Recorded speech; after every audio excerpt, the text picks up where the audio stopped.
whole crew over there is it's this dumb little Wi-Fi hop we get like 70 megs up.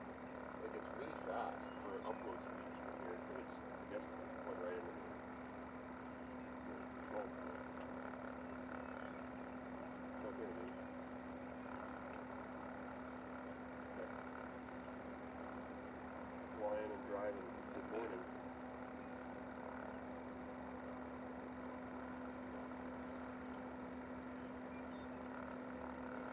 Are you going to use your PC, the comments and stuff today, Lauren? Is that what that's just for you? I didn't even bring it up because I can't see the screen good enough. So I'm going to use yours. So hopefully I don't have to do anything.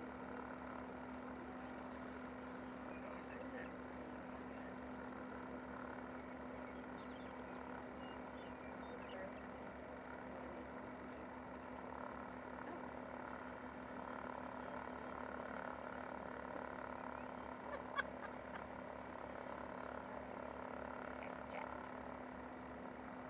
Okay, so again, this is delayed, but this is where you're doing your chat. Yes. Live.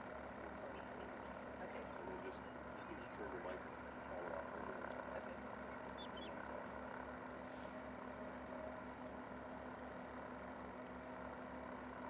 Is chat coming in through the network as well?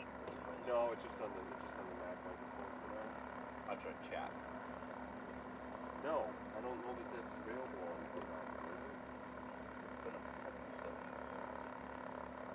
Yeah, if it was, So it works if we do, here's the problem, is that like if I do the built-in YouTube connection on Elgato, then that works, but we can't ever get it to stream.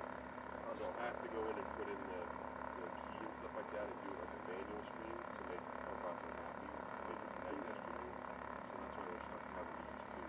Now you could go to you could strictly use the YouTube creators so you can do the chat and stuff like that. But then it's on getting it coming back and it's horrible to wait over the screen when she's not talking or stuff to do. So, but I can also, so we're watching commentate on what's on there, right? right, and if you want, I'll just put,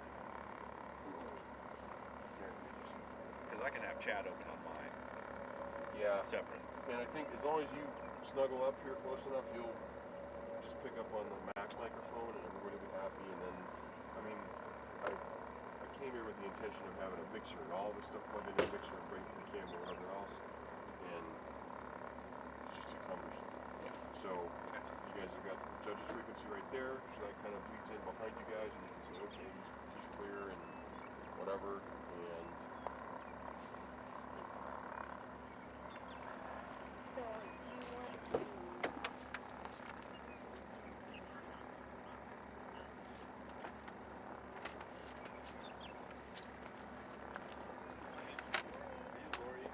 Okay, so I was getting on the bio part, and I'm working right now. But some of our people are working today.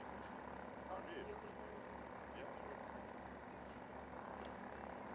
I've got too many things. I know you reached out to Jared or talked to Jared about it. Yeah. Well, I tried to copy everybody's email.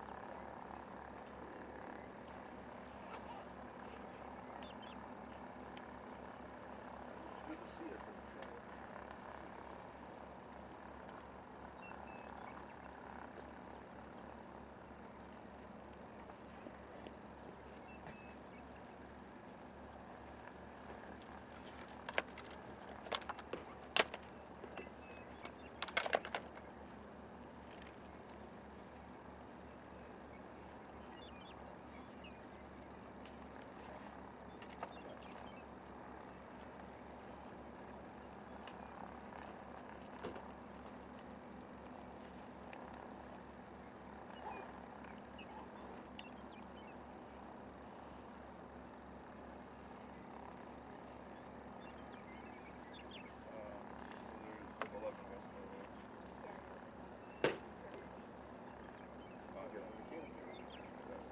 Well, and now we got the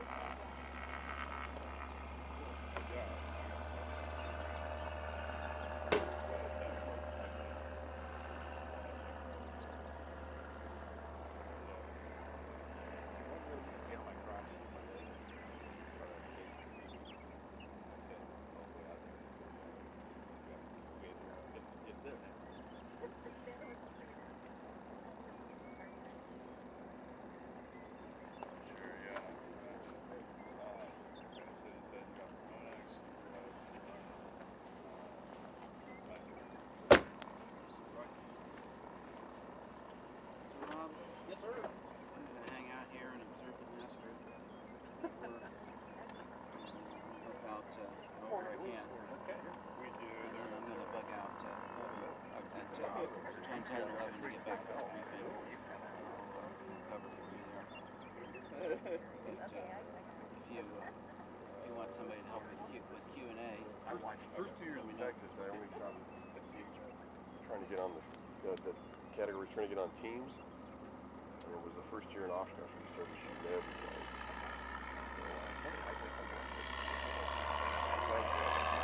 Oh yeah.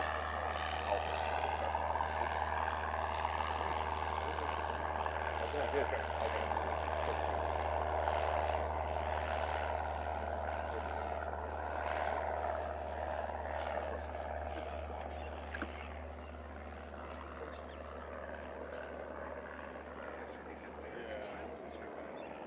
Yeah, they are.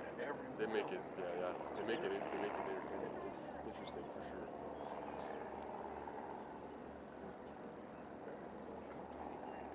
Yeah. And it brings more sort of purpose to it all. Like it's nice. It's not just to record for everybody. Plus, we like the borrow stuff. You get your juice? Is it working? Free gas. Free extension cords. Yeah. so is what you see on the screen here the delay that will be coming and The black screen is real time, Yeah. and so is the television. If you can see the TV, I don't know if that's Yeah, you even can see working. there's a little And then for text, if you're reading people's questions and stuff, you got to use the browser. Yeah, everybody's parents and all their friends, all their classmates, you know, so, because it's more surprising. How long is the delay? Right. Yeah. The entire, It changes. Seconds. It's about 5 to 7 seconds nominally, Yeah. but by the end of the stream, it could be Right. 30 seconds. It's a little weird. Like, So in terms of commentary, should we just try to there you give? go. That's way better, dude. Say, YouTube's brand new to me as of this weekend, so live stuff anyway. Should we try to give general type commentary and avoid comment on exactly what's happening?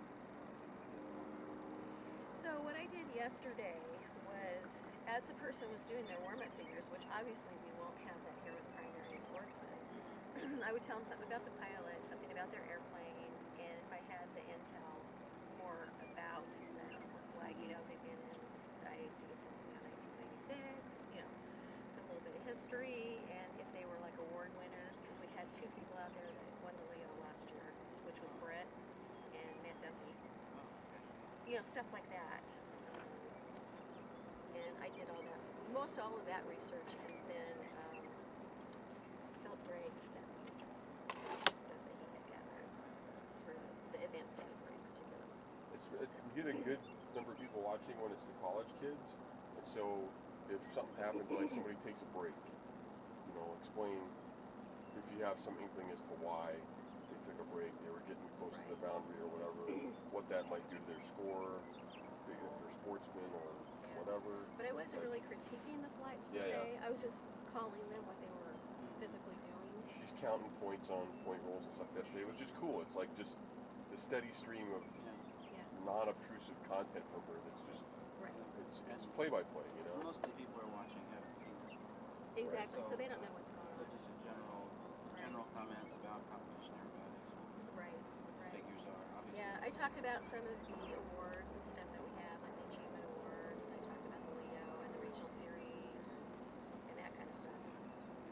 So just basic stuff. I would think like what the figure is, what the judges look for. If somebody makes a glaring error or flies in the wrong direction, why that's physical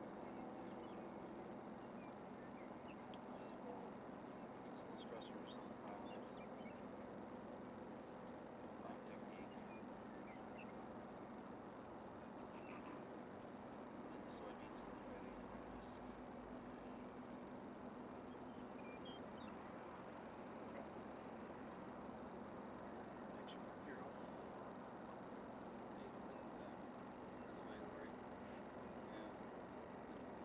Is it a moving picture or just a picture?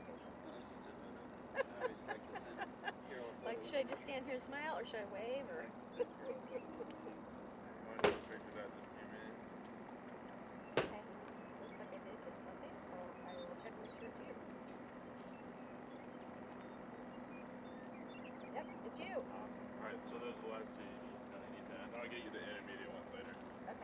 Perfect, thank you.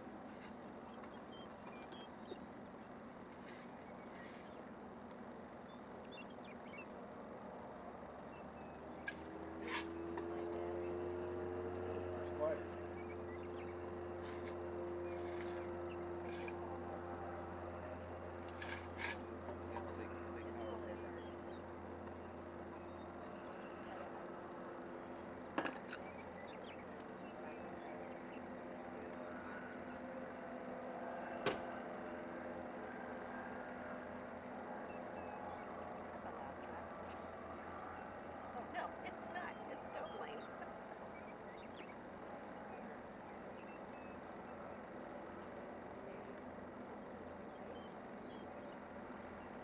And I've been putting the pilots' numbers and the pilots' names Yeah. in the chat. Yeah. So I think Yeah, that's what I try to do all the time too. Is like up next, on deck, right. that kind of stuff. Mm-hmm. And when we want to start to get fancy, we've done before too with like I'll just on Facebook anyway. I was pinning a JPEG of the sequences, Yes. and that got interesting when people started to do their free unknowns and they're all Right. different, all the different versions and Yeah, stuff like that. I thought that was the most. Well, people who know how to read them, it's interesting. Even people that don't, they want to try and follow along.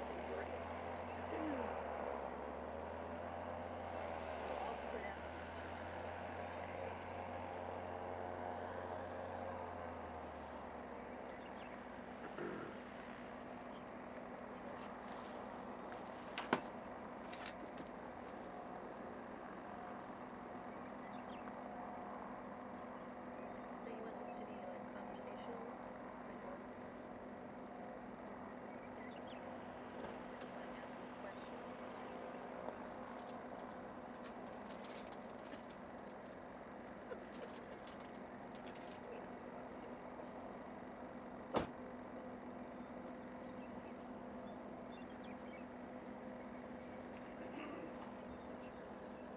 Angie Graves, thank you for your question. Yeah, you're seeing the hangar. That's hangar 606 here in Salina. And that's where all the competitive aircraft is stored.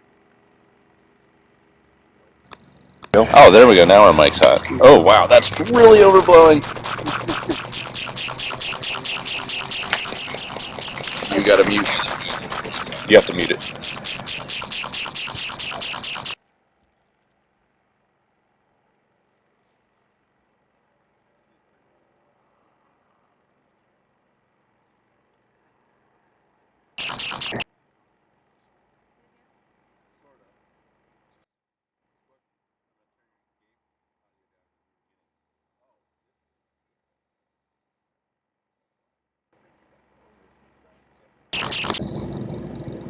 Okay, sorry about the feedback.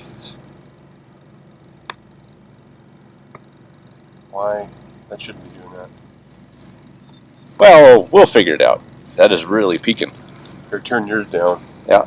Why is it? All right, Angie. There we go. We got some more normal levels now. All right, Angie. Yeah, you're seeing building 606. That's where all the competitors' aircraft are stored overnight. And Do you want to snug in here, or should I? okay, good. Thank you. We got that. And Henry. For a bit? Yeah, we'll work on that. We'll see if we can get that done. They're suggesting deleting the first 22-minute live stream because people are getting confused. I don't even know how to do that. Okay, don't worry about it. Do that. Okay, I'll take care of that. Okay. Here's the order. You should darn near stop right now. Primary and Sportsman. Delete everything we've done this morning so far, and then start a new one, like when they're doing low lines or whatever. Now we'll do that. Very excited. You're full of great ideas. Full of ideas.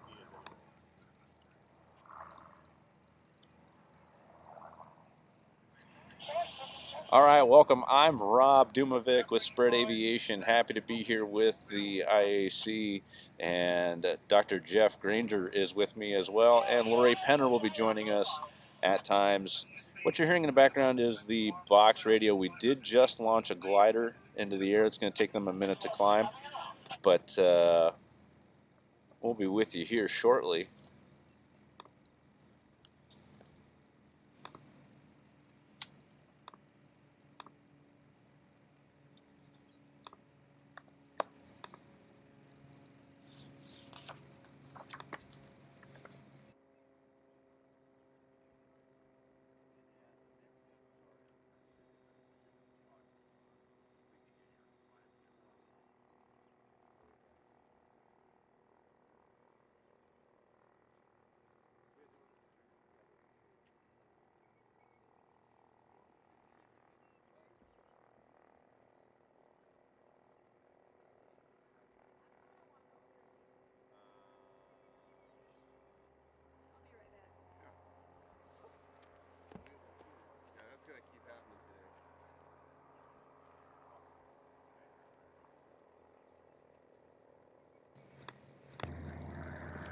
Okay.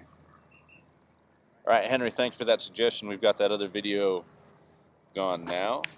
Just a little bit. You still Oh, see? we need to move the canopy. How do you need it moved? I think it needs to get closer, much closer.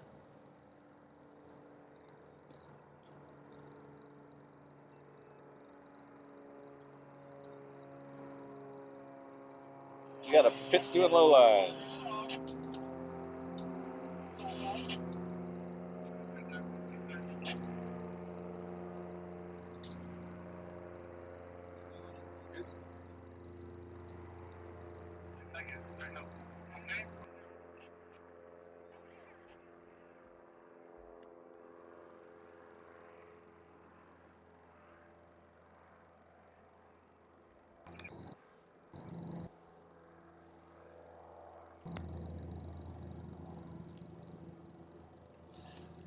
Okay, we've got a Pitts in the air right now doing low lines, and this looks like it could be Haley Brinson in a Pitts S2C.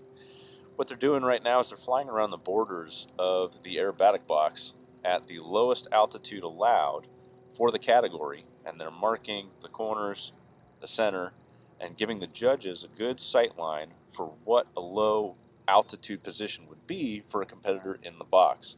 Safety is, of course, number one here. Would you agree, Jeff? Yeah, and a question that often comes up about the low altitudes is, why don't we have some sort of mechanical device or telemetry that allows the judge to tell when somebody gets too low?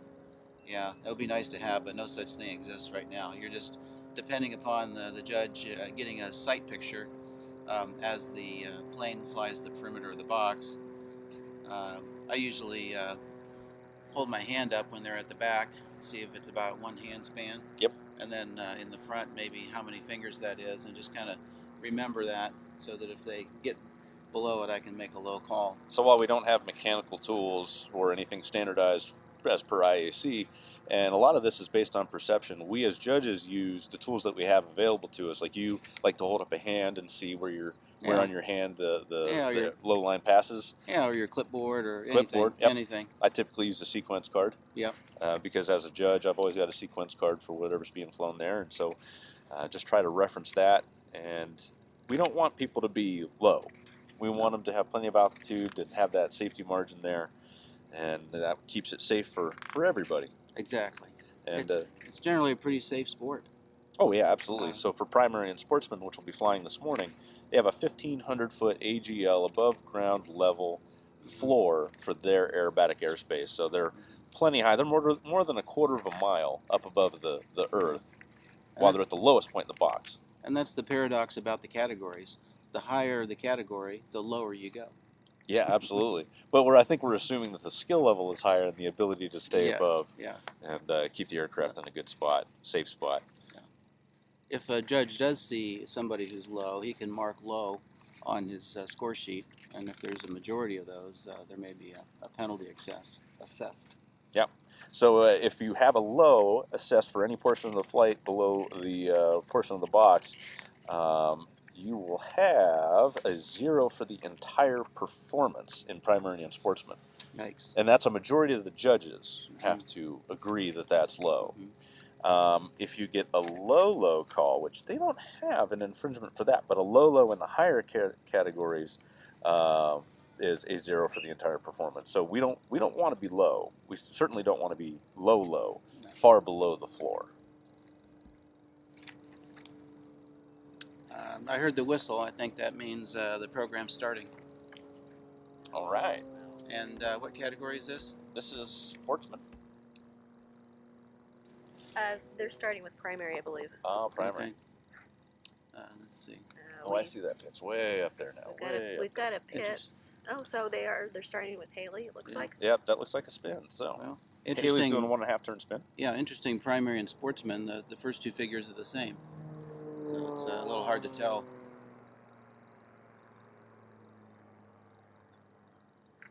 Haley's now performing the half Cuban 8, which is a 5/8 loop to a 45 down half roll. We see her performing that half roll and pull back to level flight.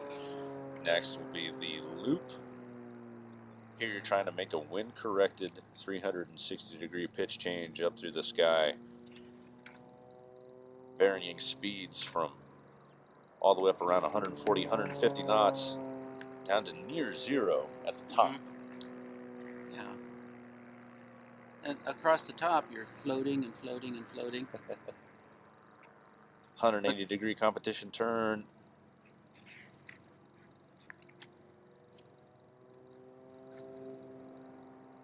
And the slow roll. There's the wag. All And right. she's done. So we got Haley Jo Brinson completing there from Aurora, Colorado. And she's open to any new flying experiences, any professional flying gigs out there, not just specifically airlines or military or corporate or anything like that. She's willing to. Oh yeah, absolutely. She's great, fun to talk to. Absolutely, everybody there at MSU is a whole lot of fun. Oh, all right. She's one of Dagmar's ducklings. Absolutely. From MSU. I know her. I know her. She is delightful. So, Rob, you were talking about the loop. So, you come in with some pretty good speed, and you have an initial pull. What about 3.5 to 4G pull? Yeah, somewhere around. I'm usually in the decathlon. I'm a 4G pull on the entry, and then as I get past the vertical, I'm relaxing that G as the airspeed drops off to let the aircraft start to draw that radius, to draw that arcing over the top. And the slower I get, the less G I need in order to make that arc. And I kind of let gravity take over the top and let the aircraft pull itself around the backside of the loop. So coming across the top of the loop, the airspeed gets really slow. Doesn't the airplane then stall out at that point? No, not at all, because I'm not, as a pilot, pulling back to the point where I've increased the angle of attack on the wing to beyond critical. So the aircraft is unloaded, the wing isn't trying to support anything, and because it's not trying to do any work, it can't stall. Yeah. I thought stalling was all about speed. Nah, it's just a component. It's all about angle of attack. Angle of attack, angle of attack. Is it bio? Who do we have next? We think it's Devin. I missed it on the radio. I missed the call. It's a UND decathlon. Okay, so that means we probably got Devin Graves. And Devin's from Seattle, Washington. Someday wants to fly warbirds and air shows and also some bush flying in Alaska. And he's with University of North Dakota. Yep, University of North Dakota. Hopes to go to the airlines to pay the bills to fund all the rest of the fun flying, too. Here he goes into the 45 up. So this gives him the altitude that he needs for the spin and slows him down. Yep, generally diving into the box and doing the wing wags to signal the start. You gain a bunch of speed. That 45 upline can trade that speed for altitude, give you plenty of room to do the spin. That was a nice stop right on heading. Very good. Pulling around for the half Cuban. Do the same control inputs for the loop on the half Cuban. Just you stop at a 45 inverted point. Aaron McCartan, thank you very much. Aaron's on? Yeah, Aaron says hi. He's over on the chat. How come you're not here, Aaron?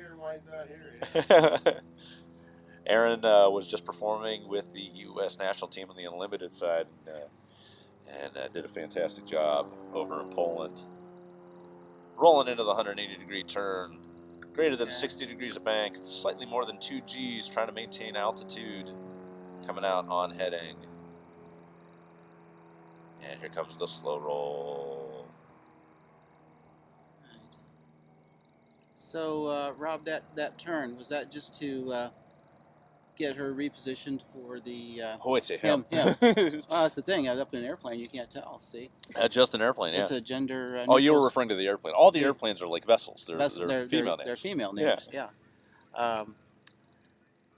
So, that turn. Yes. Was that just to get positioned for the next figure, or is that an aerobatic figure in its own right? It's an aerobatic figure in its own right. It's in the catalog, and it's really demonstrating your ability as a pilot to maintain altitude and radius and rate of turn at greater than 60 degrees angle of bank. Mhm. In the flight training world, we're generally at 45 or maybe 55 degrees of bank. Yeah. And Don't exceed 60 degrees of bank. oh yes, you can't do that. No, Yeah. no. Yeah. But in the aerobatic world, the 60 degrees is where that Mhm. turn starts, where our bank angle requirement for that turn starts. Yeah. You can have a steeper bank angle than that for that turn, but the Yeah. amount of G required goes up as you increase that bank angle just to maintain level flight. Mhm. Now, if you don't put that required G on, the aircraft will be descending through the turn. The G doesn't come on just because you've increased your bank angle.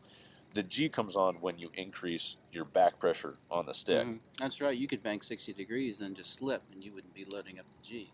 would you? No, but it would look very ugly, and you would Yeah. be wasting energy. Yeah, I remember. Ian, greetings from Hungary. Thank you. And Aaron here in the chat. People can read the chat, but I want to read it. A lot of friends from UND, MSU, worked with quite a few in the Sportsman field. I love how you guys are giving the backstory for each pilot. Future of our sporters right here, right now. Thank you. That's absolutely what we're trying to do, Aaron. Thank you very much. Yeah, UND and MSU are two collegiate teams here, right? This year, right? Yeah, absolutely. And the collegiate programs really, I think, are some of the most valuable programs that we have in the country, because you have pilots who are already going for that professional career, and they have an opportunity while they're in school to get this advanced training, which really makes us safer pilots in the whole. A lot of people may look at aerobatics as, oh, that's risky or dangerous, or it's stunt flying, and no, it's absolutely the opposite. We're flying precision maneuvers with a skill level that is beyond even what the FAA requires for a basic private or commercial certificate. And if you are, it's said that there are 1,000 aerobatic competitors in the country. So just by being a competitor in an aerobatic box at an IAC event, you're in the top 1,000 of certificated pilots. Probably the top 1%. Yeah. Oh yeah, absolutely, in the country. And Just so, by competing the very first time. Yeah. Makes you. Yeah. Yeah, I had a It's like a glider fast. had a student I was mentoring, and he was a little disappointed that he came in at the bottom of the pack in his first contest. And I said, the fact that you're here puts you in the top 1%. 100%. Oh yeah, absolutely. Yeah, if you even compete the first time. Do we have a glider coming in? Yeah, so Out here to the right. Okay. I want to say it sounds like a glider because It sounds. Oh, I see him. I see him. that's all All we right. get. Oh, up high. Up high. Okay. Well, this is a challenge. Okay, do we know who this is? So it's one of these Be two the guys. first. It's either Bryce or Christopher. We're not sure which, and we don't have. Is this one of the cadets? Yes, Okay. So the U.S. Air Force Academy is the other we have it. collegiate Yeah, but team they're here, learning. flying gliders. So there's only two of And these guys. this is this primary as well? Yeah, so Yes. it's primary. In the rule book, the gliders can fly in primary and in sportsman in the power category. Okay. There's the spin. Intermingled with them. That's beautiful. Nice stop.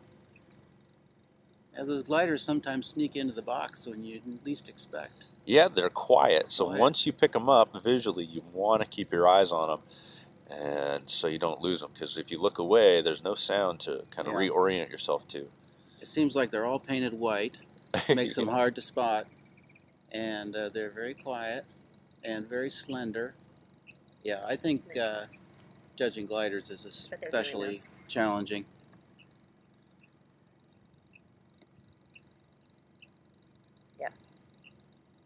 That's for sportsmen. Oh, got it. Oh, it's all the same sequence. So it's the same sequence for power and primary for gliders. Yes. Got it. All right, I wasn't watching Jeff. Is he doing the loop now? He's doing the slow Oh, roll. the slow roll. Wow, I missed the whole thing.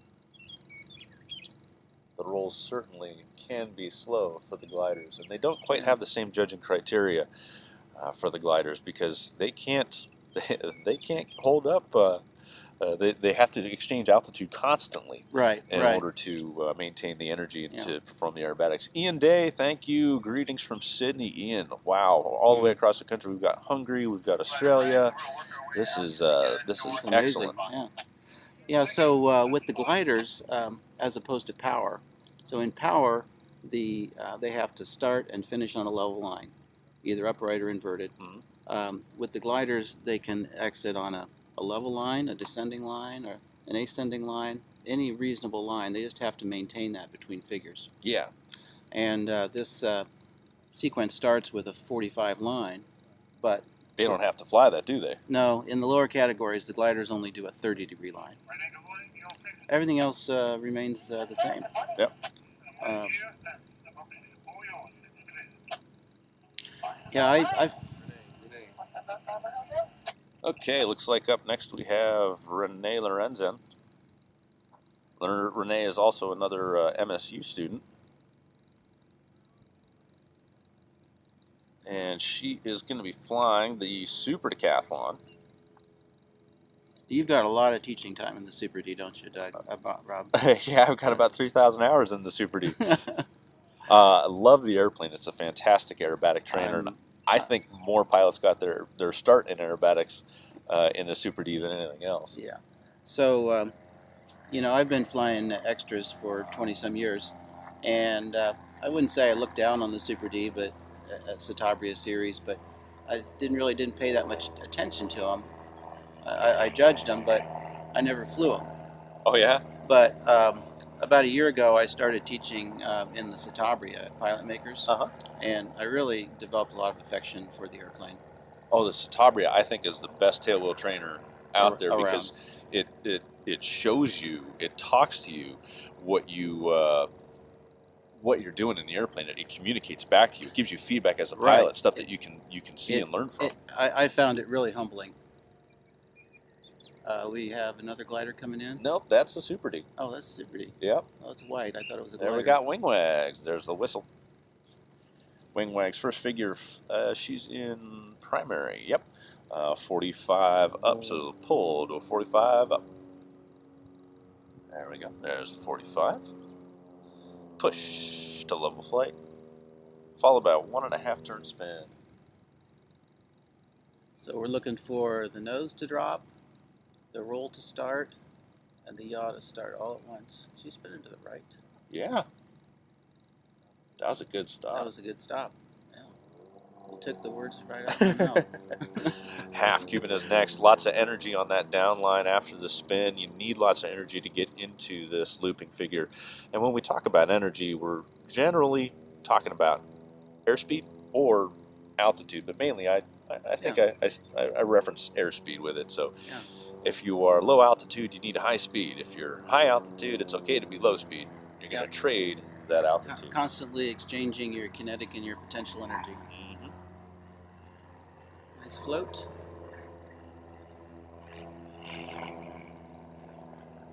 Good finish there on the loop. 180 competition turn.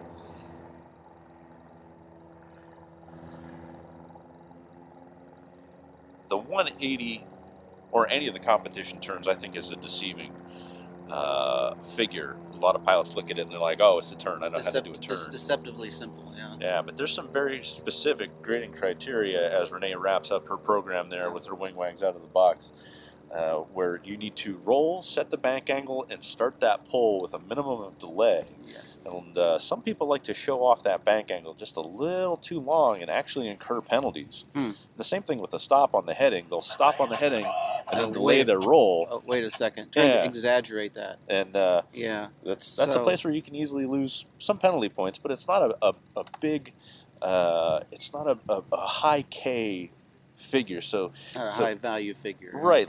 Let's discuss K a little bit, Jeff. What is the K of a figure? Well, every figure that we do in competition is in a catalog. It's got a name and a number, catalog number to it, and has a degree of difficulty, a K factor set to it. So when the judge gives his score, or his or her score, somewhere between 10 and 0, then that's multiplied by the degree of difficulty to get the raw score. Very good. So if you have a high K figure and you botch it, it's going to hurt you a lot more than a lower K figure. Yeah, as you said, the turn is not necessarily a high K figure, but it is still an aerobatic figure. It's not just a way to reposition yourself in the box. Yeah. And you have to pay attention to that. So good flying there from Renee Lorenzen from Steamboat Springs, Colorado. Someday she wants to join the military, fly something fast, and I certainly can't blame her. But everything the military flies is fast compared to what we're flying. Yeah. Well, if if she learns aerobatics, then one day instead of doing it for a score, she'll be able to put her guns on the enemy. There you go. Putting it to practical use. Okay, we've got a glider up next. Looks like it's going to be Christopher Roth. Got a glider sneaking in again. We can hear the tow plane. Yeah. And so once we pick up that sound, now we try to keep our eyes on that glider, keep it in sight. They're being pulled onto the base right here. I don't get to see much glider out in the Northeast. Did they do a 2-point safety check, or is that kind of optional? I don't think so, because they're not looking at an inverted fuel system. Oh, that's true. Yeah, we're really checking our oil and fuel. Gliders are tough. I went down to Estrella, Arizona earlier this year to judge the glider nationals, just because, well, for one thing, they always need the help. The other thing is, I just felt that it was a good way to improve my glider skills. Well, here comes Christopher Roth attending the Air Force Academy out in Colorado Springs, Colorado, flying the primary sequence, or Sportsman. Primary, probably. Primary. So there's his 30-degree 45 line. Capping off.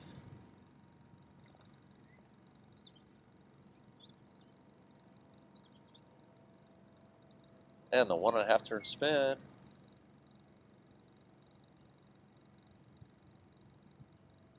Down line, and you see he's very quickly out of that down line as the speed builds very quickly, and these gliders have a rather narrow operating range. They don't need a lot of speed to fly.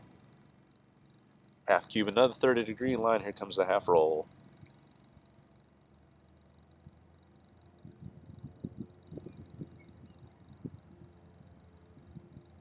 Right into the loop.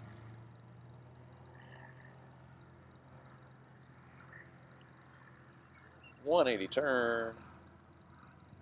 Roll, set, pull.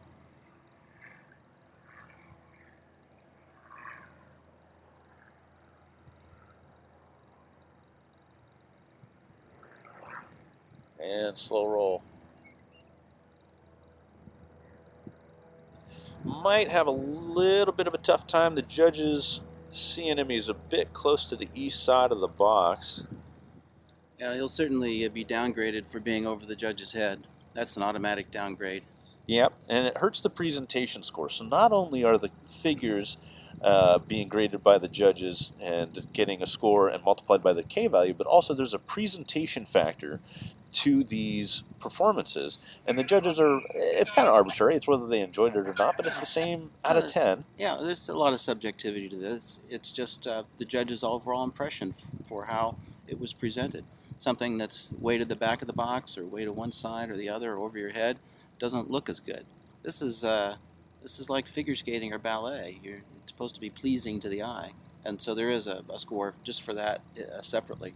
We were talking about that. I was telling you about that Estrella contest. Yeah. That was the Glider Nationals earlier this year down in Arizona, and I judged the whole contest. And at the end, Shad Colson took me up in his glider, and we did an aerobatic sequence. I had been in gliders a couple times before, but never done aerobatics in it. It gave me a real appreciation for how hard these guys work to make those machines perform. And it is a little weird doing aerobatics in an airplane with no engine. It's very, very, very, very quiet. Just the wind whistling through. Well, I bet that gives you a lot of feedback and an understanding of how the... Yeah, you slow down and the slipstream noise disappears, and then you speed up and you hear the slipstream noise, something you don't really get that much in a powered airplane because of the engine noise kind of overwhelms it. Yeah. The only gliders I've flown were airplanes that suddenly became unwilling to continue as an airplane. Powered airplanes that where the engine stopped on you. We want to take a second to thank the people who have supported the IAC this year in the championships. Our platinum sponsors, thank you very much to Aura Aero and Severin Dubois. Thank you very much, platinum sponsors. And our gold sponsors, Softy Parachutes, Extra Aircraft, USA Aero, Dan Tarasevich, Chad Graves, MT Propeller. We got MX Aircraft and Alan Green, Aircraft Spruce, Jim Burke, Jerry and Peggy Redinger, Marty Flournoy, David and Martha Martin, John Osmeyer, Doug and Patty Souter, as well as some others here. We'll get to those here in a little while. Up next, looks like we're going to have Braden, that's right, Braden Gilton out of MSU, out in Denver, flying the Pitts S2C. He'll be up here in just a second. Braden's been very active out here this year. walking around volunteering from Denver, Colorado, just outside of Denver. Wants to be an airline pilot and fly for Spirit. That's his goal. He wants to fly the Airbus. The Airbus. Yeah. The computer operated airplane, huh? Well, there's some pilot input there. Yeah. But yeah, the Airbus was a French design aircraft. Yeah. Very good, very, very commonly used in the U.S. Spirit flies it, JetBlue, and a bunch of other carriers, and all around the world. Yeah, they're good, reliable, safe airplanes. Mm-hmm. It's just, the Boeing drivers like to make fun of the Airbus because the Airbus all fly by wire. You don't have any physical connection to the controls.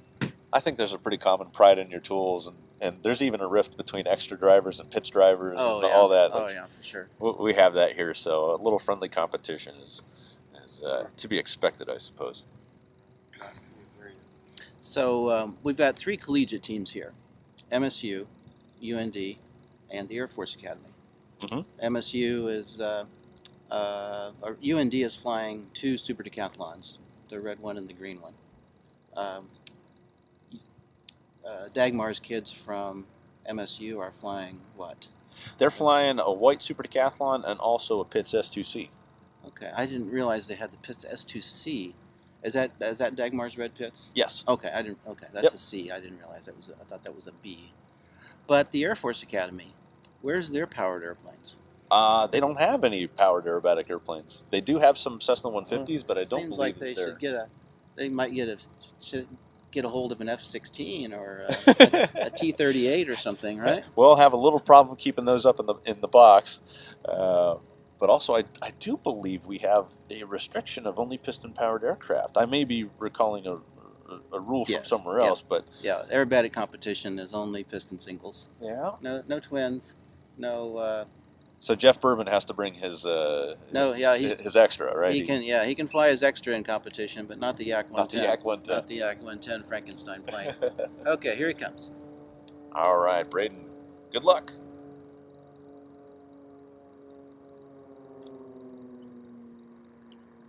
Braden up for the 45. Push cap off left. 1.5 turn spin. As he pulls the power back to idle, we hear the popping and banging from the exhaust. Kickstick looks good. Good rotation. There's one little hesitation and a half. Driving that vertical downline, increasing airspeed, also known as smash. So if you hear me say smash later, I'm talking about airspeed. Beautiful sound of that Lycoming AEIO 540.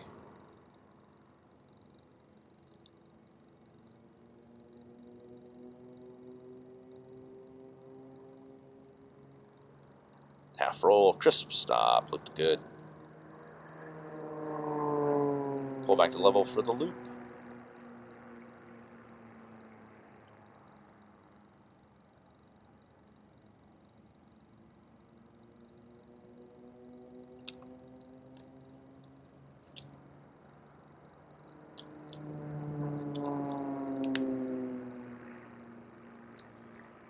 See there, you can see he had a long pause between the setting of the roll and the beginning of the turn. Let's see what he does on the finish. Angle. Yeah, so he's on heading. He's holding that for like a second and rolling it out. I think sometimes it's helpful teaching people on the aerobatic turn to hold that pause a little bit longer than they should. Because the biggest problem with teaching the aerobatic turn that I've found is that people keep wanting to blend the entry. Right. Blend the exit. They're so used to their private pilot or the commercial pilot training. Lead it by half the bank angle, start to roll out nice and smooth. Yeah, and that's a hard habit to break. Mm-hmm. And so sometimes it's helpful to just get them to show it for a second. Right, just roll it on the horizon, back and forth, back and forth. Get used to just keeping that nose on the horizon, and then back and forth, back and forth. Okay, now on this one, start the turn, bank it, then yank it, stop, stick the point, roll out. And if it seems like they are blending the turn too much, then I just have them hold it for a second, because it's easier to get them to shorten that interval than to lengthen it. Yep. What do you think? Is that a useful teaching technique? It's a teaching technique, and there's nothing wrong with it. And then as we gain experience, back them off from Back it. 'em So off. as you get to that heading, it's Only set, roll, set. Only momentary. Yeah. Yeah, now we need to have those quick control inputs, quick and controlled, not necessarily violent, but brisk and you crisp. can see that airplane was probably doing 130, 140 knots. Yeah. So they're doing about 200 feet per second. You hold that for a second, you just drew a 200-foot line. Like that's going to show to the judges. That's going to show to the judges. Yeah. So the quicker you can be with the unload, roll upright, center of the stick, the shorter that line's going to be, the shorter that delay is going to be. Agreed.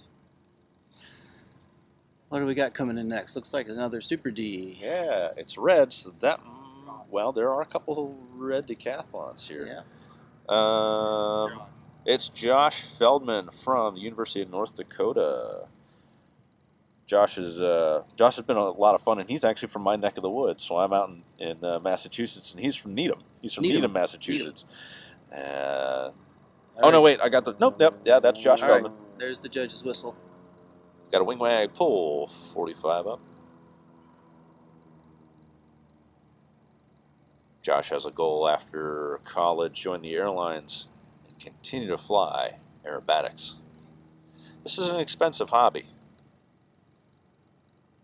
so we need a good, steady job and source of income to keep doing it. Half, 1.5, good stop.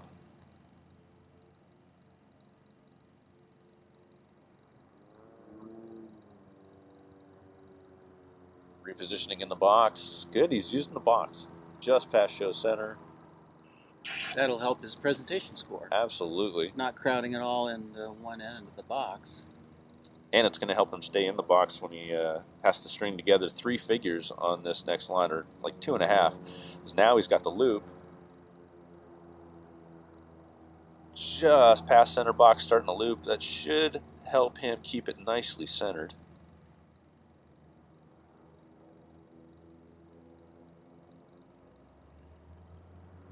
Good unload as he got into the wind. Should still be in the box there, coming towards the judges for the 180 competition turn.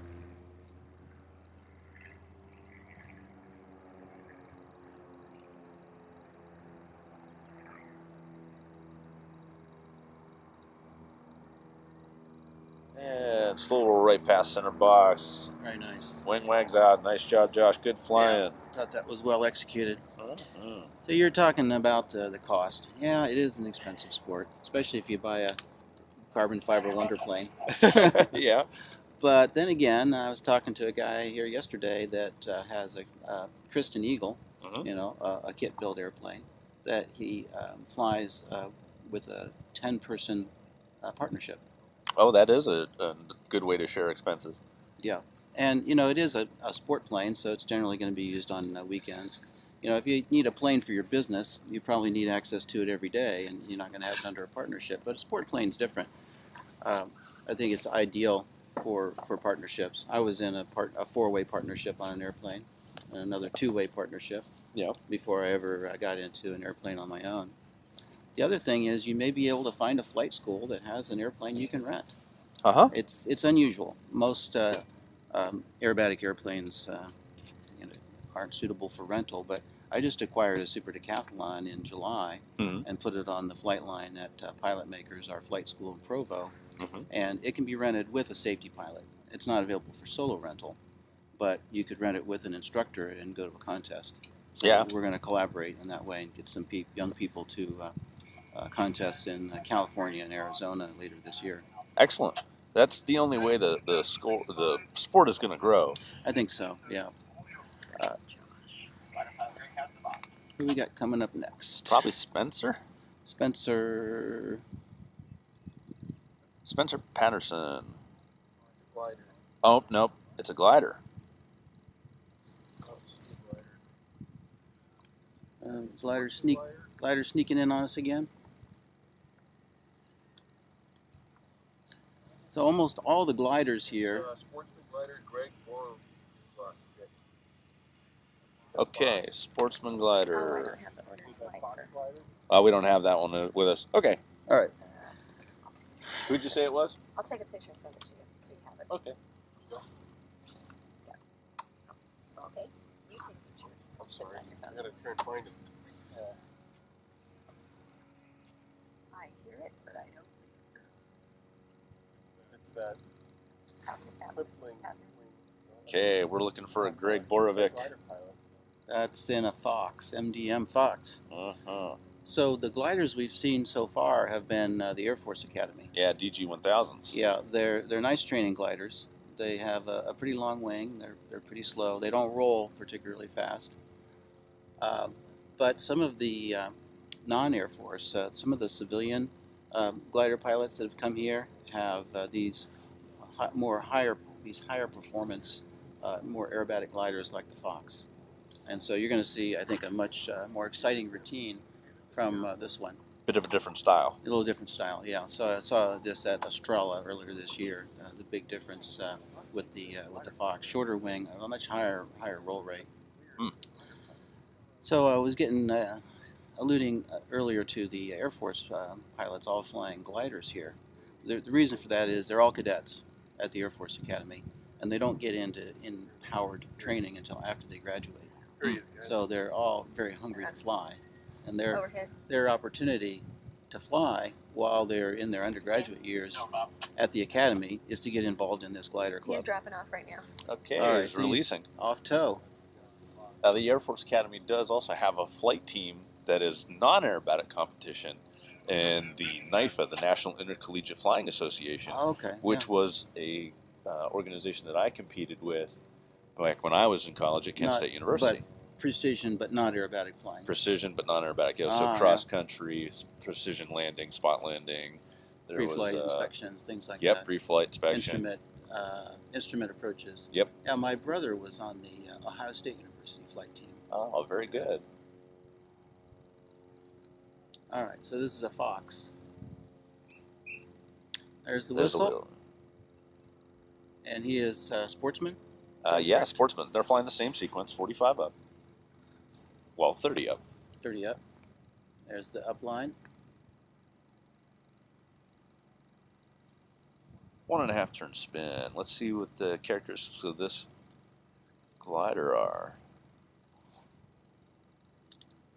Seems to be holding its energy rather well. Spinning He's through. forcing into the spin here because he's probably just a hair fast. But it rotated very quickly. That was awesome for an aircraft with a wingspan like that. On deck.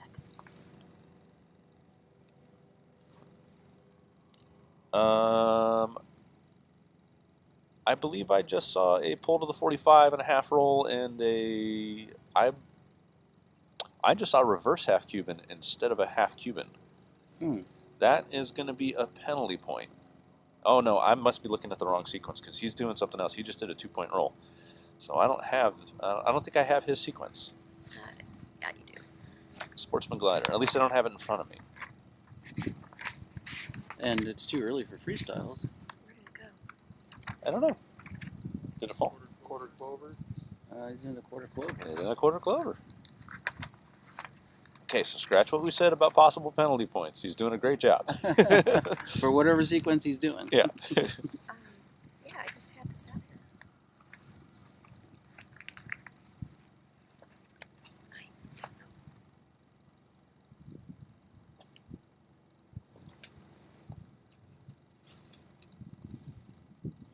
Looks like a wedge. Nope, Humpty. Pull, Humpty. This looks like an intermediate sequence.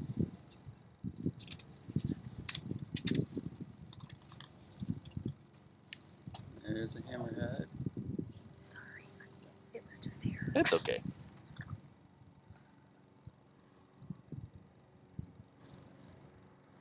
don't know how that can disappear so fast.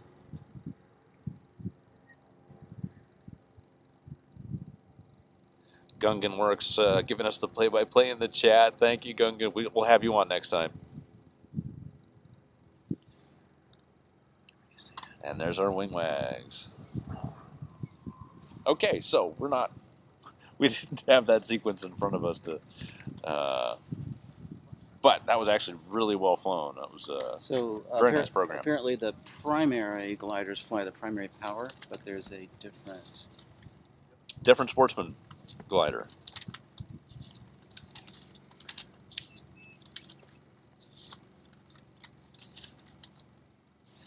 I want to take this time to thank our silver sponsors: Schilling Aviation Services, Bob Pauls, Chapter 89, Jeff Bourbon, Rob Holland, Mike Goulian, Patty Wagstaff, Dagmar Kress, Keith Doyne, John Wilcom, and Greg Principato, and Duncan Kerbel.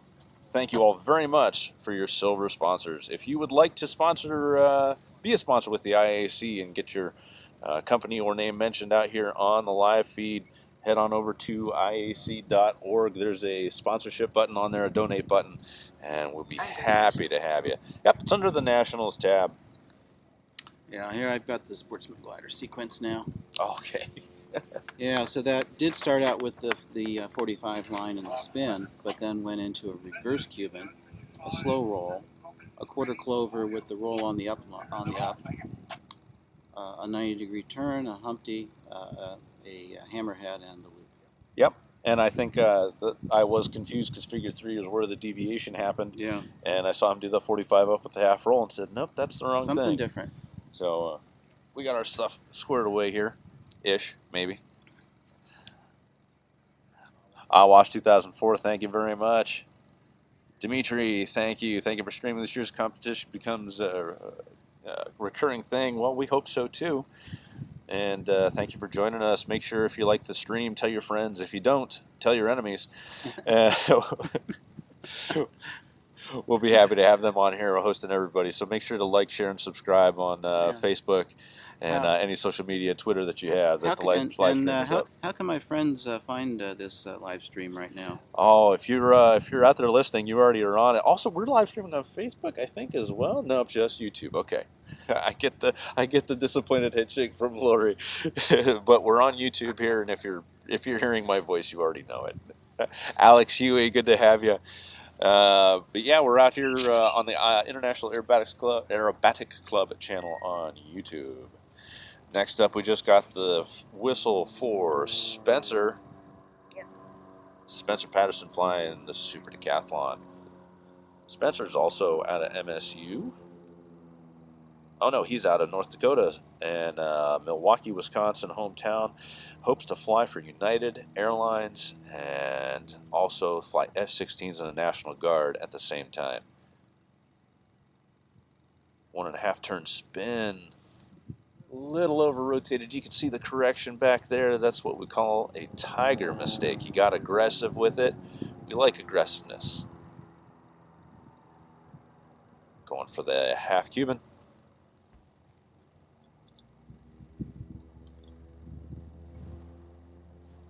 Half roll upright. Good stop.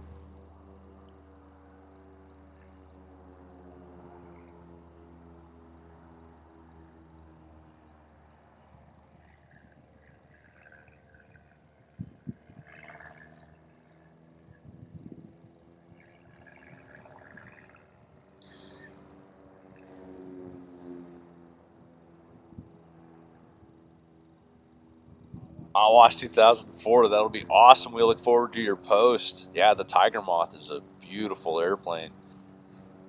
Spencer's coming around here, completing the 180-degree turn. Let's look forward to the slow roll.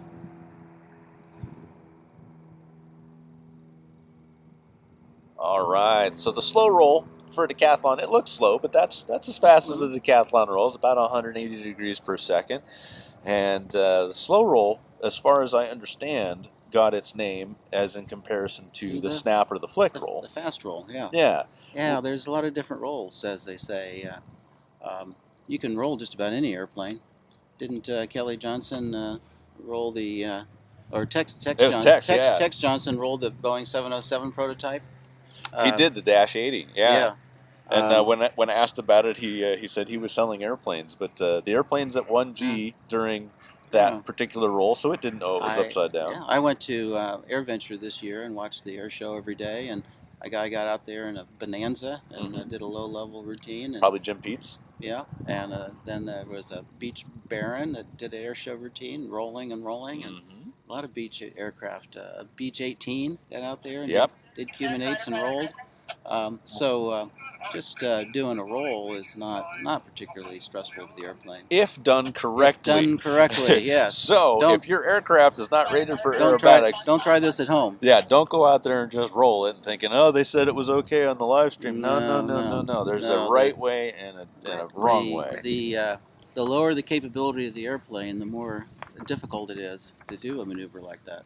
Absolutely. So be safe, get training, and Yes. if you are looking for more information on where to get aerobatic training, IAC.org has a how to begin. There you go. link There you right go. on their page, and you can search by state, find an aerobatic flight school near you, get training, be a safer pilot. But those rolls that were done in the non-aerobatic category airplane were barrel rolls, where they pulled up and then very gently unloaded and made a nice graceful spiral or helix in the sky. The slow roll is different. All right, next up we have Gretchen Knox flying a GG1000 glider in the Sportsman category. I just sent you the sequence Oh, in nice. your Glider Sportsman. text. Yeah, Glider Sportsman. Yeah. I'll have to open a PDF once you get there. Okay. All right, Jeff's got it. Yeah, I certainly wasn't going to encourage people to go out and start rolling their airplanes. What I was, and here comes the glider, trying to say was that a barrel roll can be a real gentle and graceful maneuver, but is in fact not a competition maneuver. No, it hasn't been in competition for many years. Long time. The slow roll is actually quite a bit more difficult because you have to keep the airplane center of gravity on the horizon, and that requires a lot of stick work and a lot of foot work. Absolutely. So the glider's off tow. Gretchen's off tow. Diving into the box.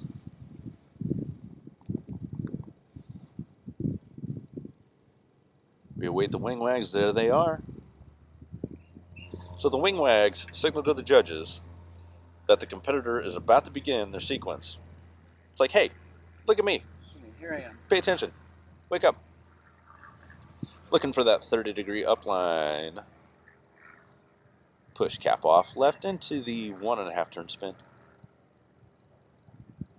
If you remember that Fox from flying just a little bit ago, we can see the difference in rate of rotation between the DG1000 and the Fox. This one is a bit slower, and its rotation there.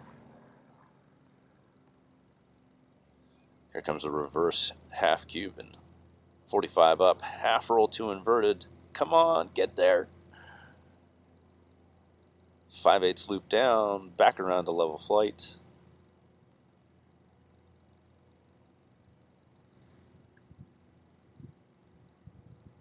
And a slow roll. Slow roll in a powered aircraft, we need to maintain our altitude or the path that our center of gravity was on before. In the gliders, is it different? In the gliders, the requirement, can they be descending throughout that roll? They can be descending as long as they don't change the line. Okay.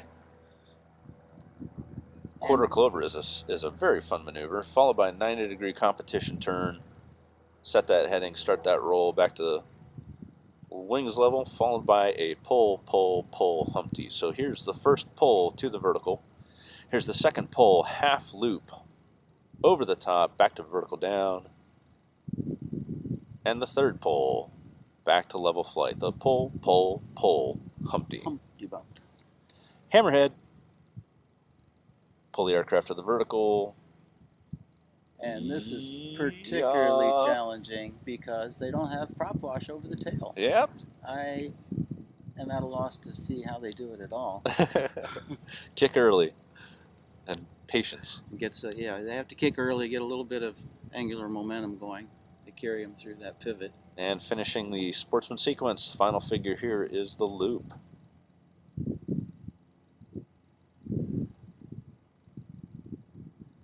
So gliding you have to use the energy that you've got in the form of altitude That's to do right. your entire sequence. Yeah, you got no gas in the tank. And then come back around and make it to the runway for the landing. Yeah. Well, he's got plenty of altitude. Oh, yeah. And he's going to have to use his speed brakes to get his dive brakes to get down.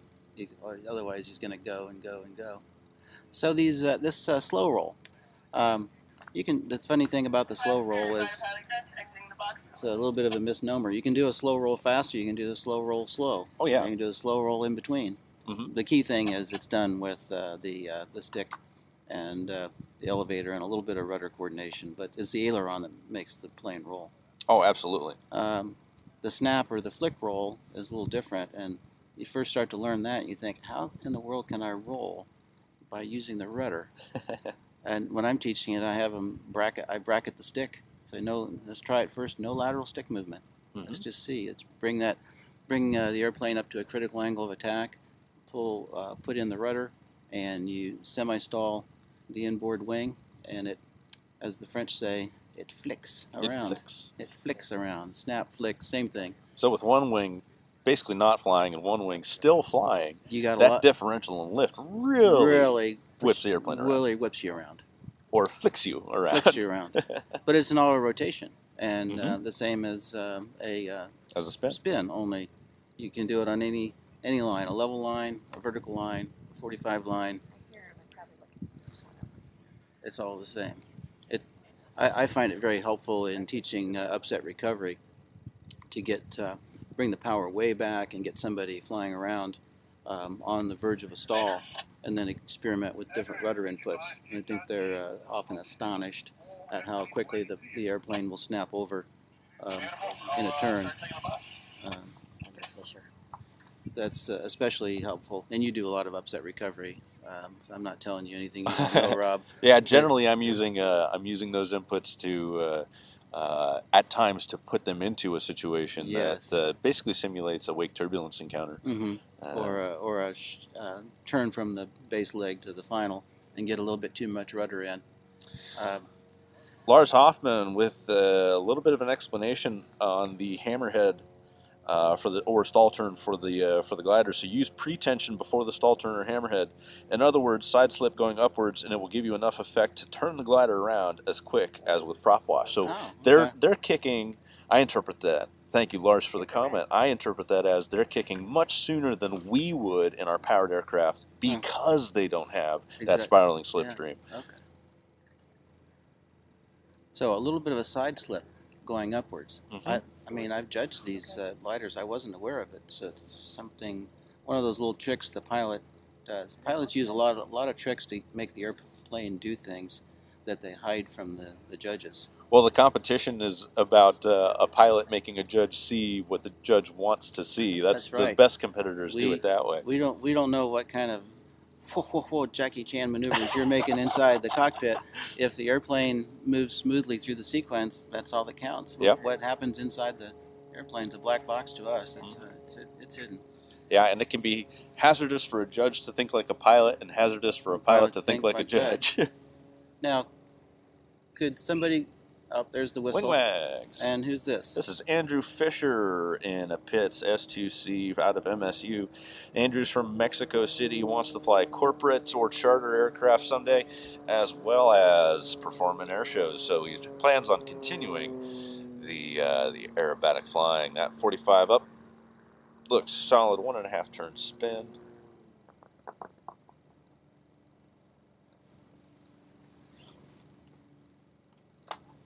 Airplane overhead. I don't think he's interloping. But yeah, there is somebody above the box there. No factor. Andrew's plenty safe. Half Cuban. Looking for him to set a good solid 45 downline. Really driving against the wind. I think the wind's picked up aloft a little bit. He really drove that over the top. Really floated it. Half roll looks good. Pull level. Loop.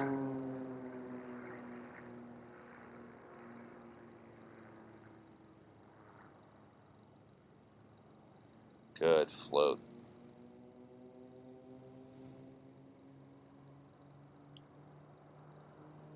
Andrew doing a fine job when correcting this figure. 180-degree competition turn. Roll, set, pull. Currently experiencing 2 to 2.5 times the force of gravity through that turn. Roll, set, rolled upright. Looks good. Slow roll. And end of figure, end of sequence. Exit the box to the north. Join the downwind for landing runway 17 here at Salina, Kansas. Now, what could be more classic to see at an aerobatic contest than a red pit special? I know.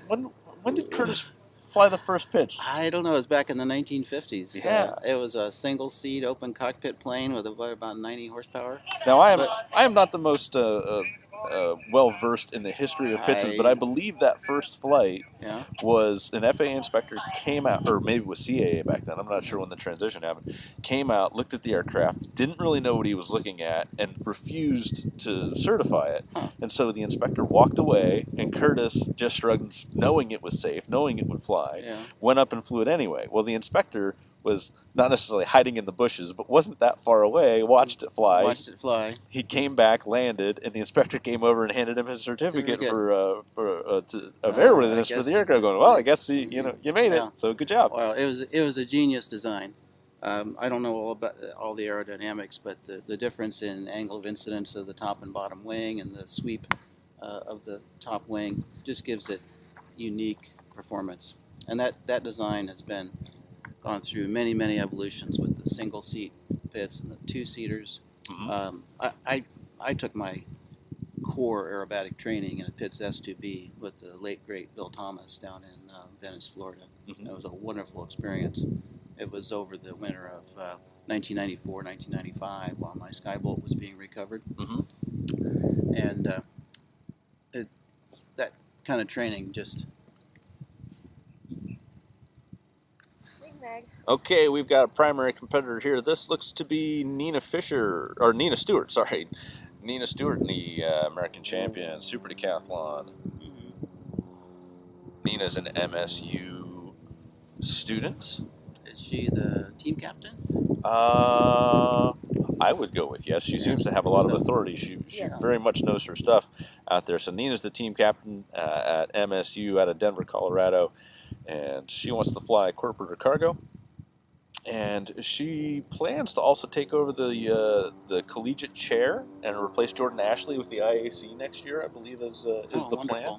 Jordan's moving up to another position in the IAC, is he not? I believe so. Oh, no? No, he's working for a museum. Oh, that's right. Denver, he's Colorado. moving to Denver and working for the Denver Flight Museum. Well, let's enjoy Nina's flight here.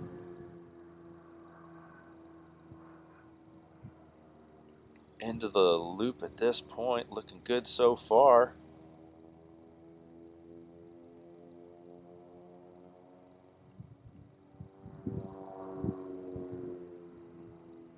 .180 competition turn, roll, set, pull. We see that nose come around.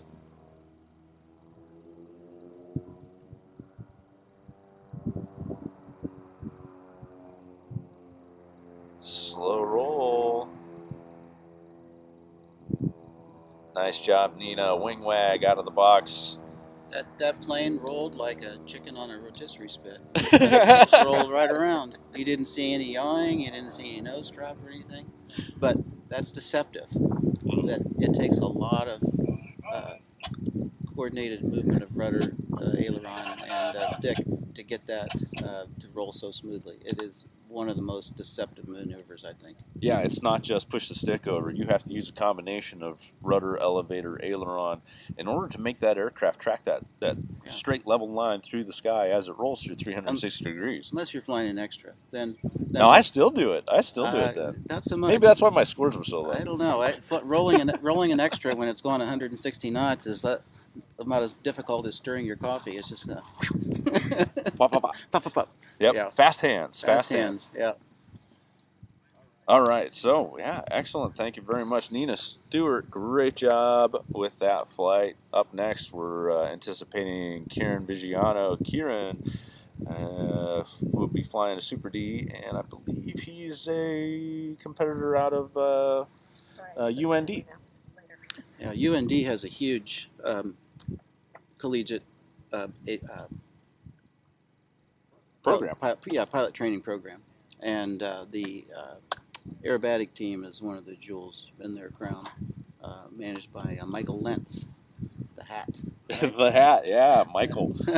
Yeah, Mike Lentz. Mike Lentz and I go way back. We first met, I think, at Oshkosh in 2015. But we had actually both applied for the same job out in Boston, teaching for Mike Goulian's school. For Mike Goulian. Yeah. The Mike trained one of our pilots, Alex Talley. Mm. Alex is flying for the airlines now, but he teaches at pilot makers in Provo, either in the Extra 300L or the Super Decathlon. Well, very good. Yeah, Mike and I are sharing an aircraft this year in the advanced category, and the first time that he flew my Extra was on Saturday, and then he flew it again on Sunday in the competition, and he outscored me. He did well. You trained your own competition. But Mike's been to the world level. Mike's been at a world competition and done this. He's a very, very skilled aviator and a real asset to the University of North Dakota, and sharing his experience and expertise and bringing up the next generation of pilots. Oh, we have a glider, so it's probably going to be Jacob. Jacob Menanks, flying a DG-1000 out of the Air Force Academy. So Mike's flying your beautiful mid-wing Extra 300, the one with that flowing flag paint scheme. Oh, yeah. That's a We're on a break. Oh, we're on a break. Okay. Great. All right. Well, Phil. Said they're on a break. No. But our feed's still back. Yeah. Right? Okay. Yeah. No, Mike's still on. All right. They can hear everything we're saying. I was going to ask you about your 300. So I know that airplane because it was owned by the heart surgeon, Dr. Brown, from Mansfield, Ohio. Yep. And it was based at Packer Field in Ohio. And I'm from Central Ohio, so I've been landing. And I'm from Northeastern Ohio. So I've been landing at Mr. Packer's beautiful grass strip in Radnor, Ohio, since I was in high school. Does Mr. Packer do paint? Not anymore. Mr. Packer's probably pushing 80 years old. Did he do paint? He did a lot of restorations. The Packer family is famous because of their restorations of Boeing Stearman aircraft. They did a whole series of restorations that won him top awards at Oshkosh. Okay. Scratch that. Jacob is coming in over here. Jacob's coming in. Okay. What are known as the Bronze Lindy Awards, and he's back there every year with one of his Stearmans on display. But he's getting on in years. He's not moving as fast as he used to. I mean, I know they did they did the paint on the Stearmans. Well, I just am curious as to who did the paint on that aircraft. Don't know who did the paint on that airplane.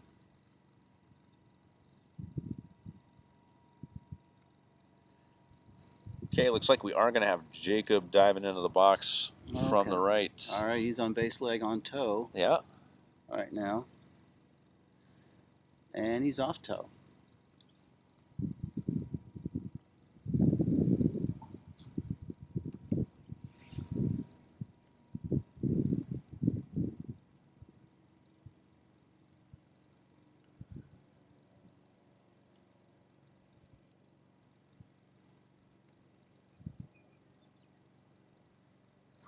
We have beautiful blue skies here this morning. There are no clouds up above the aerobatic box. Here comes Jacob diving in.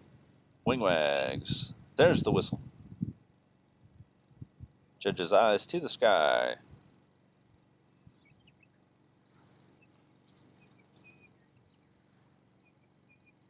.45 up. 30. 30 up. 1.5 turn spin.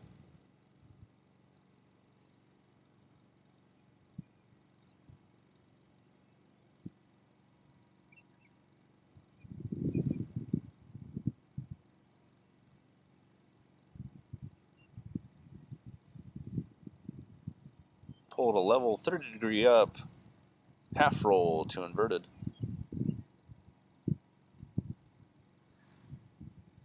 Boy, that roll rate, just not used to seeing it so slow. 5/8 loop down to level flight, followed by a slow roll. you can gain a lot of energy in that 5/8 loop down. I don't know what the VA is on the gliders. I really don't know much about these at all. I don't know. But they have to carry that energy up into the quarter clover. As they pull through the vertical, they're rolling the aircraft 90 degrees, which puts them onto the Y-axis now, coming towards the judges. Got to correct back to the X, so we use a 90-degree competition turn, using all that energy now to pull to the vertical for the pull Humpty Bump. One pull, two pulls, and three. Let's see if we can see that side slip on the way up. Yep, for the hammerhead. Keep your eyes on the rudder, folks. There's the side slip. You can see it loading up and making a beautiful arc over the sky. That was a nice pivot. Yep. Good downline, too. Taking all that energy gained on the downline and turning it into what will hopefully be a center box. Perfect loop.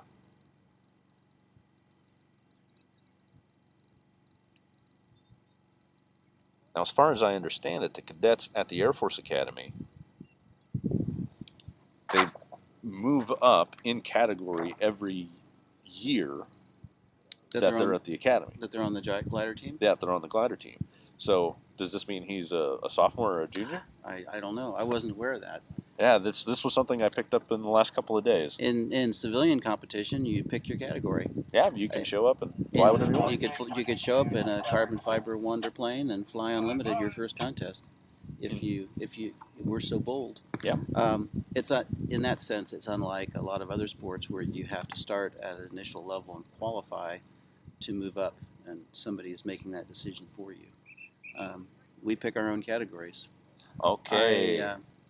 I never did primary. I started right out in Sportsman. Yeah, same here. I moved up a couple years later to intermediate and a couple years later to advanced, just because I felt that I was ready for it. And I think part of the qualifier that we have to do for this is we have to all fly the compulsory known to prove to the judges that we're safe to move on to the next flights. Exactly. And if you don't scare the judges during that first flight, they're not gonna send you home. But if you get the knock it off call over the box frequency, that's right. The known is always a qualification flight, and at world contests they call it the Q. Yeah. For the qualification flight. I've been to I must have been in 100 contests in my life. I can't think of any time that I saw somebody disqualified after the known. Have you seen that? No, I haven't. I've only been to my first competition. I was a recorder in 2007 down in Ohio. But yeah, I've only been competing since 2014. But also, I think that there is in this sport there is a culture and an oversight from inside the community where we're watching out for each other because we understand what's at stake here, and it's not just our lives or the aircraft or anything like that, but really it's the safety of the sport and the continuation of the sport. Yeah, because if we get a public reputation as being cowboys or dangerous or anything like that, we wouldn't be allowed to continue. Exactly. And I think that if somebody's unsafe, the chief judge and other senior people are going to take them aside, give them appropriate counseling. And there have been a lot of times that people have been pulled aside in the community, and there's been those conversations. Hey, and I know that I've had mentors come up to me and say, hey, that wasn't maybe the best course of action there. Why don't you reevaluate that? And even Sean D. Tucker had Bob Hoover come up to him and go, you're not going to live much longer if you keep doing it that way. And that's you may wow the crowd, but you won't live long. Yeah. And of course, at contests we have a jury, and we can administer penalty points or disqualifications if somebody does something that's unsafe. Absolutely, and so another great way to stay safe while learning aerobatics is to become a member of your local IAC chapters. Find those chapters in your area. Go to IAC.org. There's a chapter locator there, and all of those folks are very willing to help foster the next generation and help you gain experience, knowledge, and do it safely, and organize practice days as well. So you can get up there in an aerobatic box in wavered airspace with eyes on Yes. and Yes. increase your skills. The eyes on are so important.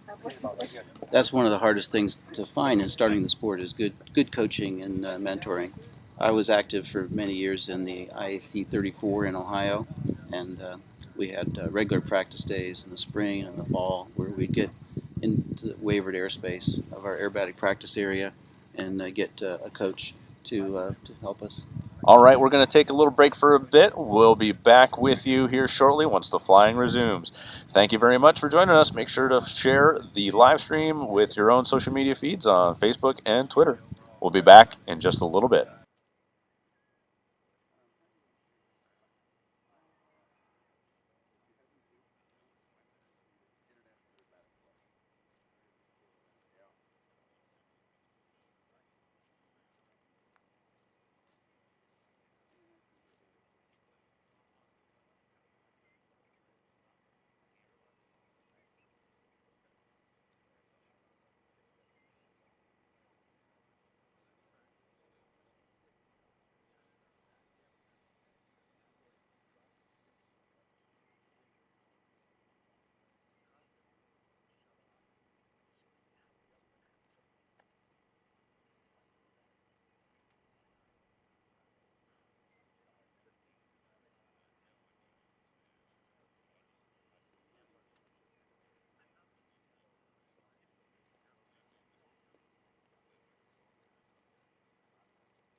man. I'm trying to calm down with all the gliders. Like I'm too amped up. It's exciting. So I'm just gonna like bring it down. Getting revved. Yeah. Although that last guy had, How are they staying up there? yeah, that last dude with the Humpty, it was perfect. That's great. And I was like, fuck yeah, glider. I'm excited. And you just can't hide it. Yeah.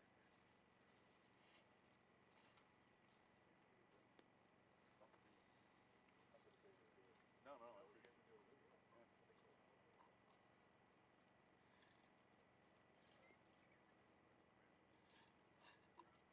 just don't want to sound like Joe Buck. Like an idiot.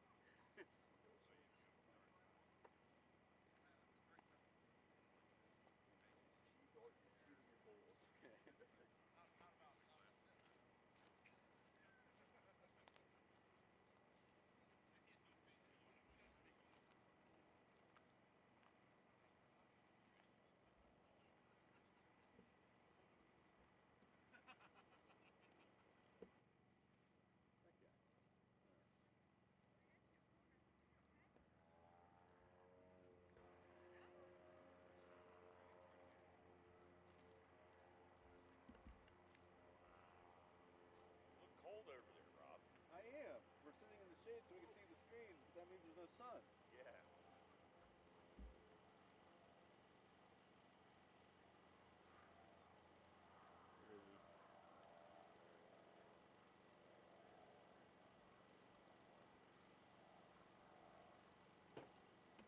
Oh, it's the glider. I see. Low. Yeah, I just waiting for them to pop up over the beans. Yeah. Crazy with my sunscreen on my glasses. It sucks. I think this will be Oleg.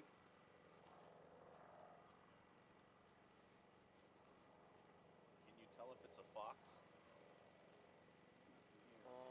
Not yet. Okay. He's got to turn and then I'll be able to tell. I think it is. It seems pretty short. Okay. I don't want to blind his camera with the baldness of my head. I was going to say something. Could you please back up, sir? Could you get under the shade, please? You're blowing out the video. Yeah, if you want, go ahead. Are we backing up? No. He's tracking, but I'm not talking. Still can't tell definitively. The wings seem really rigid, so I think it's the fox. 17. But no hard zeros, 1 out. Okay. And 68%. I'm still above the cutoff. I've got to get above 10. What's the cutoff? 10. So 8 team members, 2 all. Of course, that assumes that the people who qualify can Go. go. There's time off work. That's a beautiful thing. I own the company. Yeah. And I'm the only employee. Goes way over here. I retired. I can go anywhere I want. Do you turn on your own audio for us? Your own mic? I'm sorry? Yeah. My mic on here is pretty much always on, yeah. Okay. So I wasn't picking, I'm not seeing anything on the view. It's just quiet.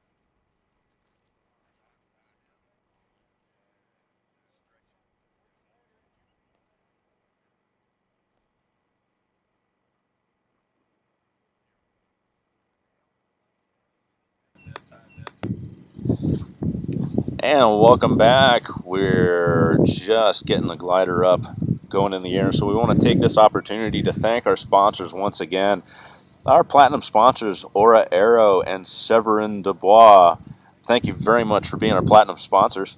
Our gold sponsors this year for the 2022 U.S. Nationals, Softy Parachutes, Extra Aircraft, U.S. Aero, Dan Tarasevich, Chad Graves, MT Propeller, Gerd Muehlbauer, MX Aircraft, Jack Moskovich, Alan Green, Aircraft Spruce, Jim Burke, Jerry, and Peggy Reidinger. Peggy, we wish you a speedy recovery.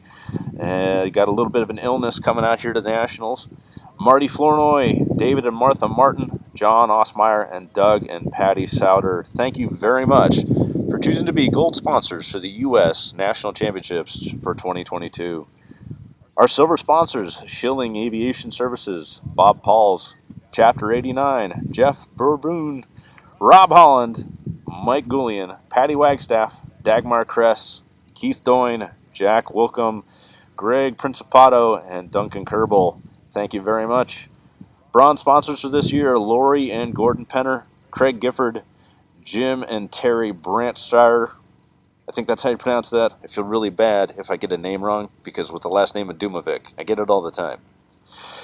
Chapter sponsors for Daily Coffee, Chapter 1, Chapter 3, Chapter 5, Chapter 12, Chapter 11. I went backwards on that one. Chapter 15, Chapter 23, Chapter 24, Chapters 26, 34, 35, My Home Chapter, Chapter 36, Chapter 38, Chapter 58, Chapter 77, Chapter 80, Chapter 88, Chapter 89, 119, 135, and last but not least, Chapter 138. In-kind donations, auction donors, and help along the way from Dry Creek Buffalo Ranch. They are providing lunch today and through the week, and it is delicious. Joe Rolfe, the Hilton Garden Inn, Stanley Wheeler, Gayla Bloyd, Salina Airport Authority, Tim Rogers, Shelley Swanson, Casely Windhorse, Mahaska Beverage, Salina Chamber of Commerce, Joanne McClure, Salina Regional Airport Tower staff. Thank you, Midwest ATC. You guys have been awesome and overworked. Mahaska Beverage, Kansas State University Polytechnical Campus, Troy Brockway, Louis Automotive for Hertz, Angela Young, Benefers Catering, Jennifer Lopez, The Garage, which is where our social will be tonight, Michelle Peck, Martinelli's Little Italy, Kelly Smith, and last but not least, the fantastic people of Salina for showing us a great time while we're here. Thank you all for your support. I'm Rob Dumovic from Spread Aviation, happy to be announcing out here for the Sportsman sequence. I'm competing in advanced this year, and I'll be on the judges line for Unlimited, so unfortunately I won't be able to participate in the live stream from there, but be helping out at the contest. Mark Schlachter, hi from Ohio, thank you. Where is this? This is in Salina, Kansas. Ian Day getting the information out faster than I could get it there. Lars Hoffman, the trick to hide the side slip. As much as possible. Yeah, well, we're trying to hide all kinds of stuff while we're out there. It's this game of cat and mouse with the judges and the pilots. The pilots trying to hide all the tricks, and the judges trying to catch them. It's a whole lot of fun out here. Thank you very much. We'll be back to you shortly with some more intense glider action from Salina, Kansas.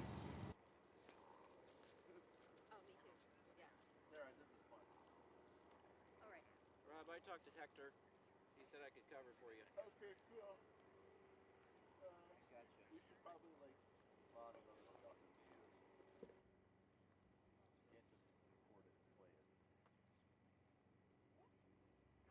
Yeah, like I'd record the responses like it's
Oleg Sharikov in a Fox.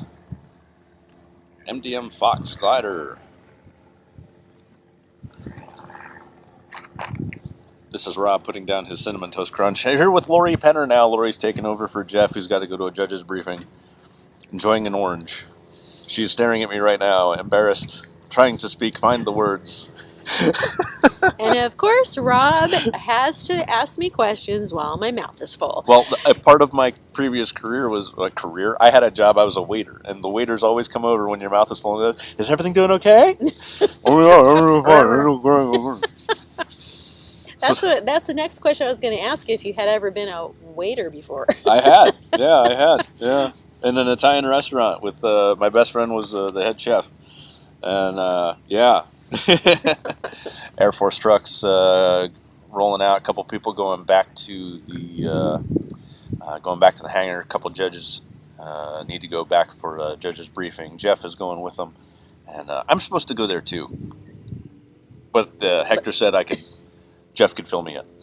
I'm an assistant for the next line, so it's not as difficult of a job. We're doing the knowns right now, so everybody's flying the same thing, and the assistant judge's position is rather easy. You call the figures, you keep an eye on the competitor so that the judge can just watch the competitor and know what's coming up and give their scores to the recorder. And the volunteer positions are absolutely key for an aerobatic contest, because for every pilot we need at least a minimum of 15 volunteers to put one pilot in the aerobatic box. And here at Nationals, we have many more volunteers than that, but pretty much everybody here is doing at least two things. They're either flying and volunteering in one position, or if they're here in a non-flying capacity, they're doing two volunteer roles, whether they're on the boundary or the judge's line or starting or things like that. And Lori, how did you get your start with the IAC? Well, it was accidentally. I got involved because I married a man who was an aerobatic pilot. So I came out in 2002 to aerobatic contest, and they suddenly threw me behind the registration desk. Okay. And they said, "Here, you're volunteering." So I was volunteered. You were voluntold. I was definitely told. And that's been there ever since, in registration and scoring for 20 years. Mark Pollard joining us in the chat, as well as Ian Day down there in Sydney. So we've had Sydney, Australia, we've had Hungary, we've had the Netherlands. We've got people from all over the place joining us in the chat and in the live stream today. So Mark Pollard out in California, where he's just now waking up and enjoying his morning latte, I suppose. Mark, good to have you, and wish you were here. So airline tickets are cheap. Hop on and come on out. I heard a rumor he'll be here soon. Oh, okay. Yeah. All right. Yeah, so we'll see. Mark, you're gonna make it, right? And if you need a place to stay, I always get a room with extra beds. All right, there's the whistle. We're looking for Oleg to be diving into the box here, flying the Sportsman glider known.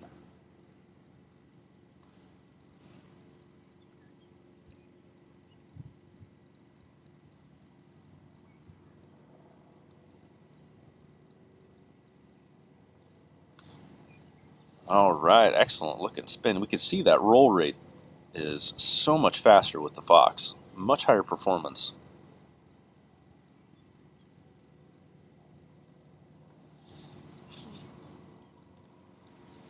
.30-degree upline into the reverse half Cuban.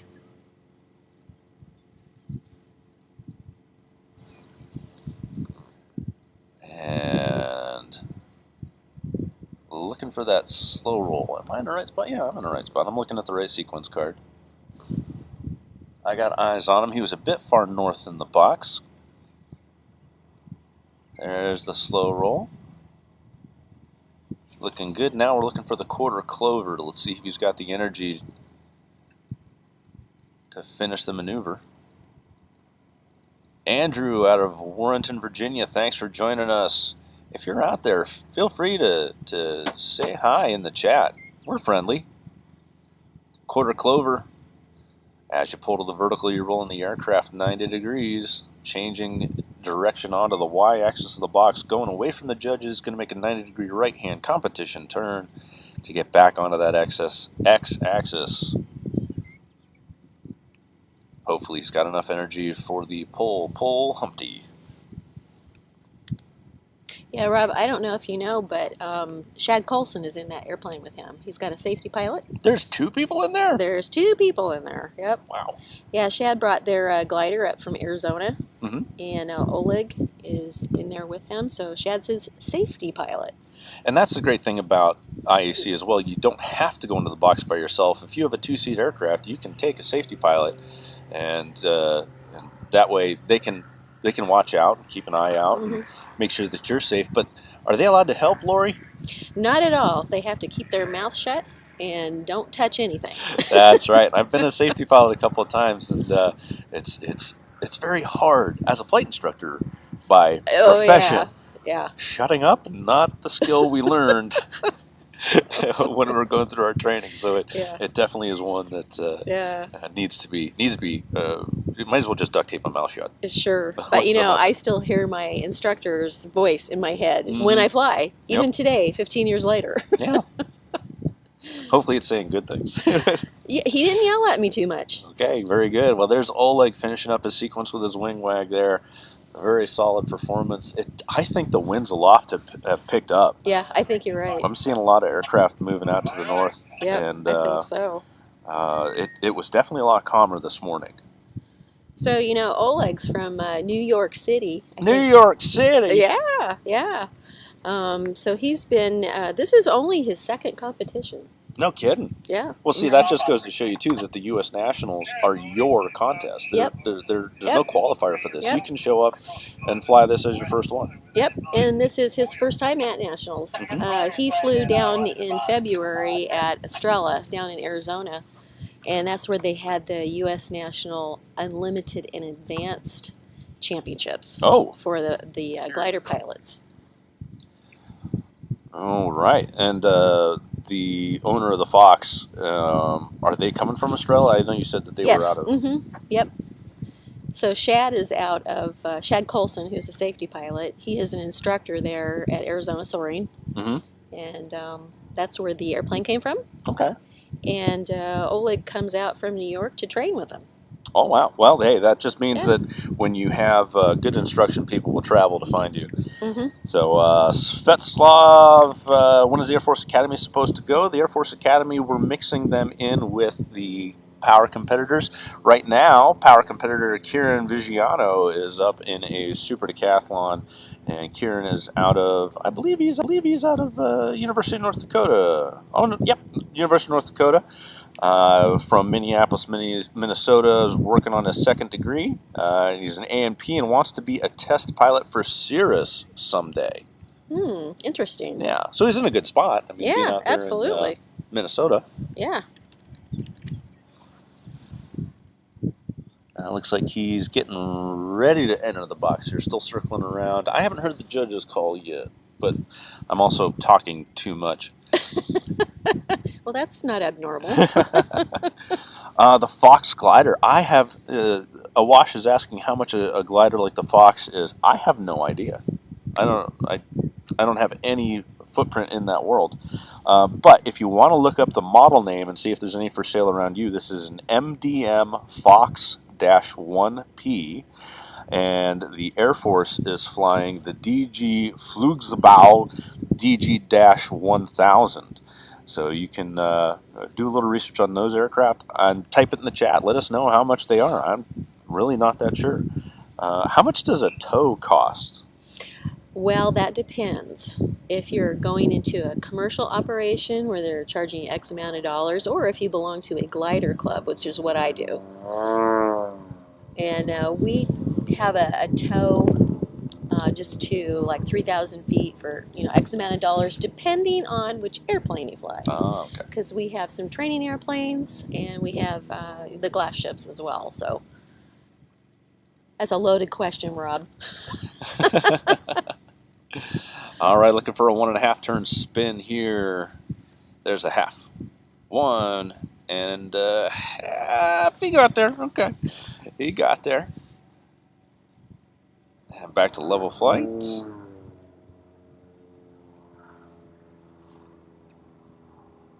Looking for that half Cuban.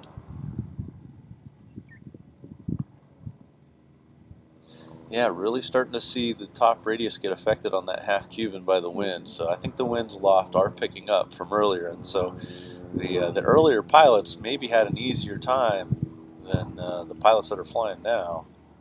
As we watch Kieran go into his loop.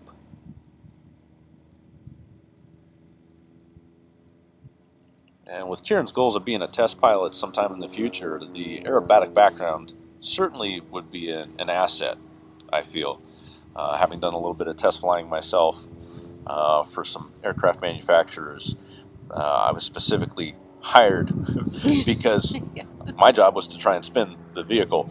So they wanted somebody who knew how to get into and, more importantly, out of a spin to protect their investment and to be able to give quality feedback. Nice job, Kieran, on the flight as he wing wags out of the box, exits to the north, joins the right downwind for runway 17 here in Salina, Kansas.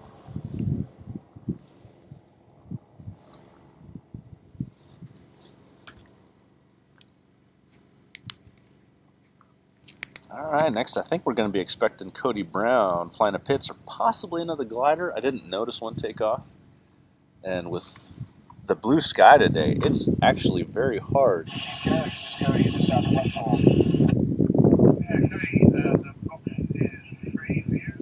Okay, we are going to have Cody Brown flying that Pitts S2.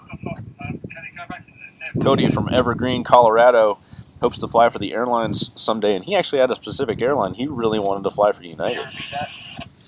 I was a flight attendant for United Express. No kidding. Yeah. I'm dating myself here, but that was back in the 80s. Well, nobody's judging. Yeah, right, exactly. But the nice thing about flying for the regional carriers were we got passes on the United big guys, too. Oh, yeah? Yeah, so that was fun. Got to go to the headquarters in Chicago, and it was pretty interesting, but that's many years ago. Going on 30 years now. Martin Hill is asking, is the order of flight for Unlimited published? It is published, and it is posted inside the building. Yeah. I don't think that anybody's taken a picture and actually posted it. If they have, it would be on the U.S. National Aerobatic Championship Facebook page. But if they haven't, I can certainly run in and do that when we go back in there. Okay. Looks like they sent Cody back to the hold, and they're going to bring Kelly Murphy in the GG1000 glider. So this is going to be a U.S. Air Force Academy for Svetoslav. We'll have an Air Force Academy pilot coming into the box shortly here.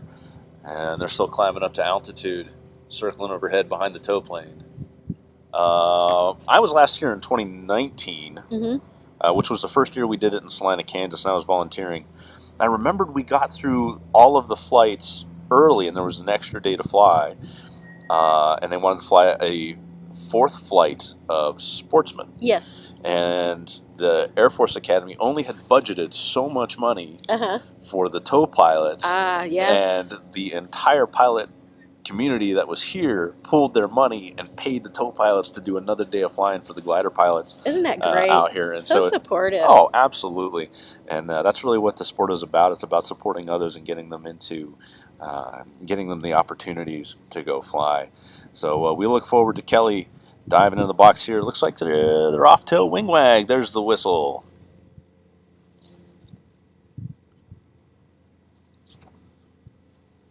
Sportsman normal glider 30 degree up. Push level. Hopefully Kelly used up all that energy on that 45 upline. Get right into that spin, right at center box. Just a little bit left of center box. Perfect positioning. Half. 1.5 rotation on. Oh, a little more. That was a big overage on that. That could be some penalty points. Let's see how they handle that for the rest of the sequence here. Half roll to inverted on the 30 degree upline for the reverse half Cuban. Pulling down to level. They're back on the x-axis. They did make the correction, so they're not getting any additional downgrades for being off heading as we go into the slow roll.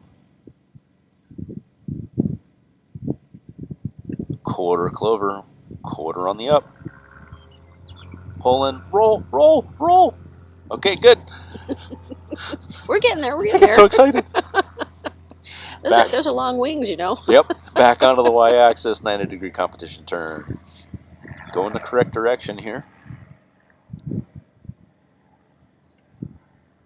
So on the sequence card, this 90-degree turn had to go from the judge's left to the judge's right. So depending on which way you went on the y-axis, you have to make sure you turn the correct direction, or else you could get a hard 0. If all the judges or a majority of the judges give a hard 0, then that becomes a 0 for that score, and a 0 on that K factor. And we don't want 0s. We want 10s. We all want 10s. Hammerhead, pivoting the aircraft around the vertical axis to the vertical down line. Pull level into the loop. Just a little right of center box into the loop. As Kelly finishes over top here, the final figure for the sequence. Back to level flight. End of figure, end of sequence, wing wags, and return back to the airport. They'll switch over to CTAF and join the right downwind for runway 18, which is the short runway here, right underneath the aerobatic box. So they don't even talk to tower. They just announce on CTAF where they are, what they're doing. Yeah. You know, I was having a thought there about, you know, how close the airplane was to us. Yep. And I'm not an aerobatic judge, but my husband is, and I assist a lot. And he likes to give a positioning score pretty low when they make him crank his neck back that far. Yeah, and it's encouraged now. The presentation score, the presentation K has gone up, and there's a bit more of a focus and encouragement for the judges to make sure that they're really using that presentation score, because if everybody scores an 8 or an 8.5 on all the figures, Right. the only separator is going to be where did you put those figures, and that presentation score is going to come into play. Diana Moses from Renton, Washington, Lars Hoppen from the Netherlands. Thank you very much for joining us here on the International Aerobatic Club live stream. We're happy to have you. If you're liking the show, tell your friends on Facebook and Twitter. Make sure you share the link. And if you hate it, well, tell your enemies. Happy to have them watching the show. Mark, quick summary on the scores on yesterday's flights and your thoughts on scores and placement so far for advanced. I think the people that placed where they placed should absolutely be there. We've had some fantastic pilots, which works out very well for a team selection year. The people who are motivated, well practiced, skilled in their airplanes are out here and they're putting on performances that would be fitting of a U.S. national team. One of the standouts that was kind of a heartbreaker was Stan Moya having a bit of an over-rotation on the spin, and he ended up doing a couple figures in the wrong direction and getting some hard 0s. And a very, very, very skilled aviator, unfortunately, is now at the bottom of the lists due to that mistake. And he talked with me about it a little bit and said he bumped the power, and it just wrapped up real quick on him. He flies a very special 300S. I think it's actually an SHP with a very large rudder, so any little bit of extra prop wash coming off there is really going to have a big effect, and so that spin just wound up faster than he was expecting it to. And unfortunately, that one little kind of, I should do this to try and get it, it's like, oh no, that had a domino effect on him. And then it was a couple figures later that he thought, you know what, I might be going the wrong way, and he did fix it and finish the sequence in the correct direction. But unfortunately, those are the kind of mistakes that this is such a tight field and tight competition that it really hurts you. And so it's important to fly clean. And I had a clean flight myself, but everybody before me had a clean flight as well. And so I'm 17th out of 24. After a clean flight, so it's very tight scores. Oh, yeah. Very, very skilled aviators out here. Yeah, well, you have a lot of return guys, too. I mean, 6 and 7 times they've been to nationals, and they've been on the U.S. teams. And so here we watch Cody Brown diving into the box in a Pitts S2C. Cody from MSU, Evergreen, Colorado, wants to fly for United and continue flying aerobatics, even when he's an airline pilot.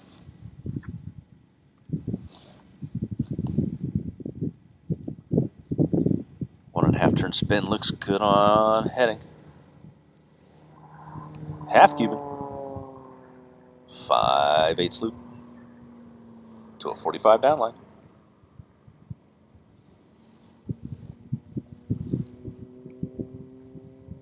Half roll, nice crisp stop, looked good.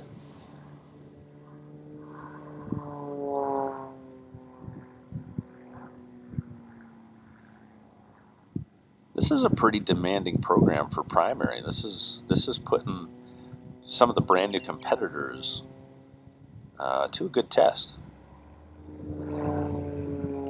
Competition turn, roll set pole. 2.5 Gs.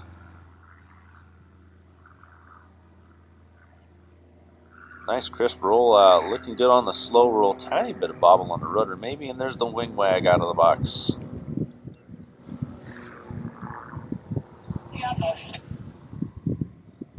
Yeah, the only aerobatics that I've done is just like a 10-hour course, and I did give my achievement award for the smooth patch for primary.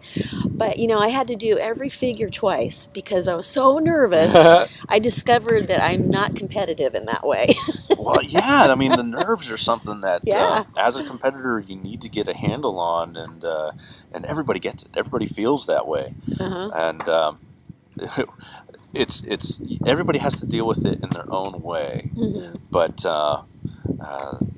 I'm glad that you were able to overcome them and earn your smooth badge, because that's a huge accomplishment. And the IAC does have achievement awards out there, so there's stars and smooth. Right. And the smooth you can get flying the figures at a practice session under the observation of a judge, or with an aerobatic instructor in the back seat. Correct. You can do it that way Correct. too.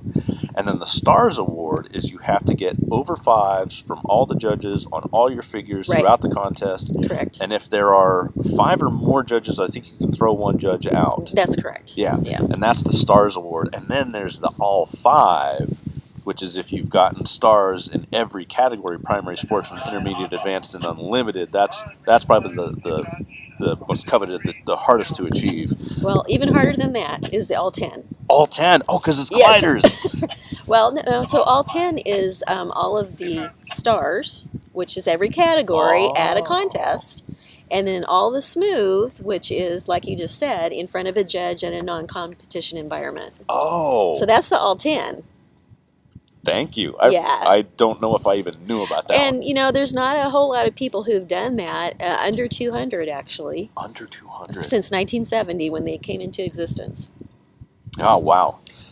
But So- yeah, you something to shoot for. So you- even after you've won, say, like a national championship or a world championship, you still have, is Rob Holland, does he have an all 10?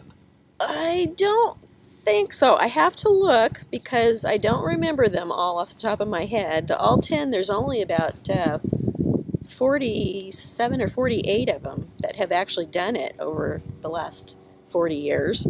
So I'll take a look and get back to you on that. Okay. Looks like we got a green decathlon diving in from the right. This should be Ryan Peen. Ryan from UND. There's the whistle for the wing wags. And Ryan from Seattle, Washington. He's a senior who's undecided on what he wants to do with his flying career, but what that really means is he's just open to anything and would be happy with getting paid to fly. So Ryan sets up here for the 1.5 turn spin. There's a half. 1.5. Slide over rotation. Don't fix it. Don't show the judges that you made an error, but blend it into that. Blend it into the pole back to level. Nice job, Ryan.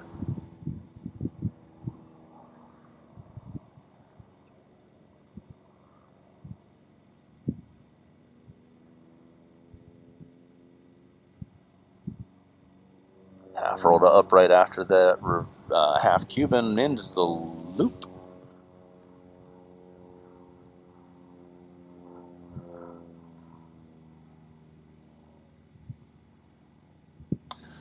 Good looking loop right at center box, right in front of the judges.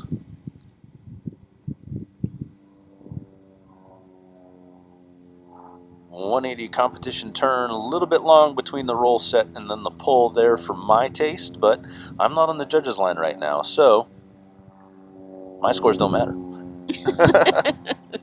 Here comes the slow roll. That was the hardest figure for me to to do. Yeah. The slow roll is just, it's like a dance. Oh yeah, You know? it's hands and feet, Yep. head and eyes, and they incorporate, because it's so challenging, the slow roll is also incorporated into other figures to increase the difficulty or the K value for those figures. And so if your slow rolls are poor, you're actually not just hurting your slow rolls, you're hurting your half cubans, your wedges, and anything else that has a loaded roll on a line. I watched 2004, looking at a 2008 7 GCBC High Country. Those are fantastic aircrafts. I've actually flown the GCBC. Great airplane, strong motor, great performance. And if you're looking at a 69 Citabria with wood spars, really that's not a terrible choice either. If you're looking for aerobatics, I'm not the biggest fan of doing aerobatics in an aircraft that's more than 20 years old, even though the airplane I fly is 28. It's made out of carbon fiber. But generally, if you're just looking to get in and get started, that aircraft is going to do well for you. Make sure you get instruction and fly that aircraft within its design limits, and don't go asymmetrically loading it or over G'ing, over stressing, or over speeding the aircraft. Take care of it, and it will take care of you. And if you do fly carelessly, well, I hope your parachute's a really good one. Mark Pollard says Rob Holland needs to stop slouching. Yeah, he's got to go get that. One above is $190,000. Well, you get what you pay for. And the 7 GCBC is actually a fantastic aircraft. The 69 Citabria should be significantly less than that. Also take a look at your engine times, time since overhaul, or total time on it. And having the right wood spar replaced in 2021, you kind of want to know why it was replaced. If it was just if they found dry rot, or if there's a damage history or anything like that. And for $69,000, it's worth looking into. It's worth looking into. Make sure you know the history of that aircraft. Next up, looks like we got Ethan Smith on tow in the glider, another Air Force Academy pilot, and the DG-1000 glider. Well, I went back to the achievement awards here that we were talking about earlier, and the all 10, I do not see Rob Holland's name on here. So, okay, now you've been challenged, Rob. You got to do this. Laying down the gauntlet. Yeah, that's right. Of the people that we do have present here on the field, though, that are currently flying, it looks like to me that we have a couple of them that have the all 10. Jim Burke has earned the all 10. Wow. He will be flying unlimited here. Endo has Endo. earned it. Yeah, yeah, and he's also flying unlimited. And Krista. Oh, wow. Yeah, Krista earned her all 10. Krista, of course, was a team-selected yes. team member. Yep. And AJ Wilder. AJ, yeah. Yep. And they're not present, but Aaron McCartan and Bob Freeman have both earned the all 10. Well, Aaron was on the live stream earlier. He was talking with us in chat, and Aaron, excellent job earning that all 10. Aaron is a fantastic pilot. Just got back from world competition, and he unfortunately couldn't be here because he's got a job. He's got to pay for avgas. Yeah, that's right. We do have a couple of people out here who used to fly this competition who also earned the all 10, and that is one of our chief judges, Hector Ramirez. Hector. Yeah, Hector's done it, and Doug Bartlett, who is our transportation director. Yep. Doug's a good guy. No. Gotta shut that off. Okay, Ethan. Ethan's on final, waiting for the wing wags. Nose is coming down. Building energy. Let's see if we get wags here. Or did I miss the whistle? Oh, there's the pull for the 30 degree. I think I missed the whistle. Hopefully he didn't get an improper start. And I just missed it. Phone call came at a bad time. And I wasn't paying attention. Well, you were reading the list. And there's one and one more half. There we go, half turn spin. That was a spin to the right, which in our powered airplanes we typically use the left. We use the left turning tendencies to our advantage, but in a glider you don't have any left or right turning tendencies. You can spin whichever way you want. That would be correct. Yeah. But you know, I had a tendency to go left anyway, even when I was in the glider when I did a spin. Yeah. Just because that's the way I did it in power. Yeah, I mean, it's habit at that point. Right, exactly. Looking good through the... Okay, I thought I just saw a hesitation roll. Did I just see a 2-point? I think I saw a 2-point on what was just supposed to be a roll. So there's a bit of a glare on the screen, which the glider is right in front of me, but still I'm watching it on the computer monitor. Yeah, and that's basically so that we can keep up with what everybody else is seeing Yeah. on YouTube. Otherwise, yeah, we'd probably just look up ahead of us. But Now there's the turn is done. He's going for the pull Humpty. yeah,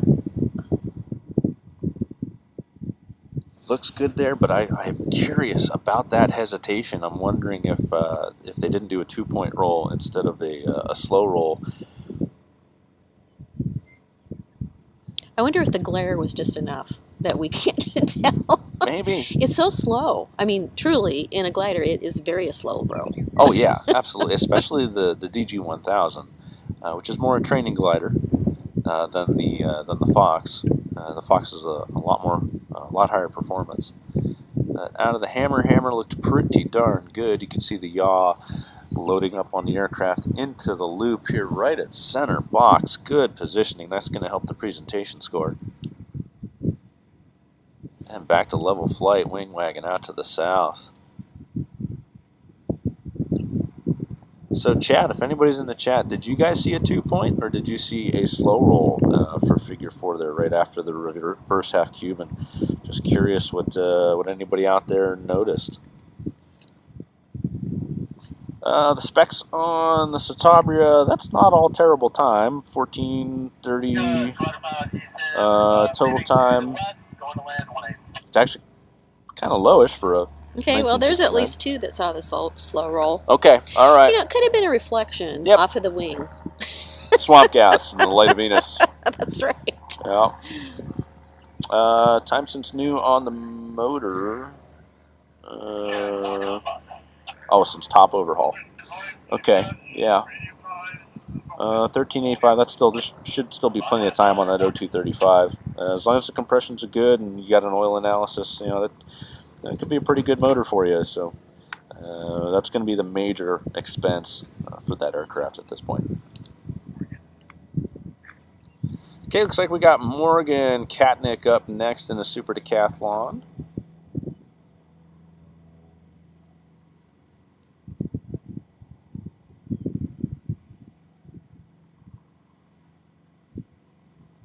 I don't have any notes on Morgan. I might, so let me take a look.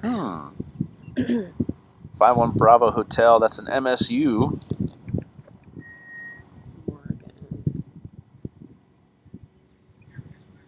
I tried to interview all of the collegiate kids before we came out, and they're it's like herding cats. Yes, oh, absolutely. Combine that with my own ADD. What's Morgan's last name? Morgan Katnick. We got Katnick. wing wags in from the right. There's the whistle. Oh, yep, I had it. So Morgan, competing in primary, got started in aerobatics because someone in her class said that she could take an air traffic control class at MSU Denver.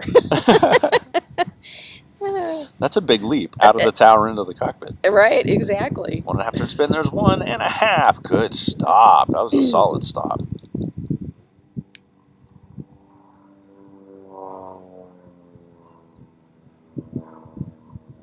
Beautiful sound of that AEIO 360 in the Decathlon.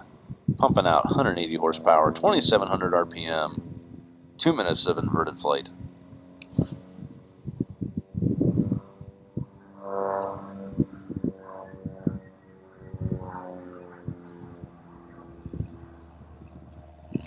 Morgan is a male. Well, I'm going to feel really silly here. I apologize about that, Ken.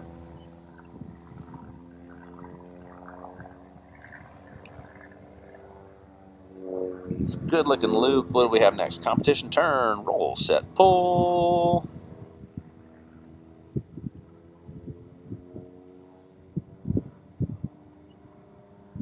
So, Kent, are you Morgan's father then? Because he says his mentor and who I look up to daily would be my dad. Ah, Yeah. He says you're a highly accomplished pilot and his very reason for getting started in aviation. So thank you, and thank you for being supportive of Morgan there. And this is, see, my dad was a Marine, and he sat me down when I was 12, and he said, "Son, do not join the Marine Corps." So it's good to see that there's some support there for for the kids. But yeah, Morgan did a nice job. Good flight there. Look forward to seeing the scores and where that places him. And it's good times out there. Good flying. Yeah, it looks like Morgan's going to go on to do something professionally with aviation. He's studying aviation and aerospace science with a professional flight officer concentration. So we wish him luck in his future career, and it looks like he wants to hang out with IAC as long as he's at MSU and come back and get back into Sportsman next time around. Absolutely, yeah, move up in category. The way he's flying, I wouldn't be surprised if his next contest is in Sportsman. Yeah, looked really good.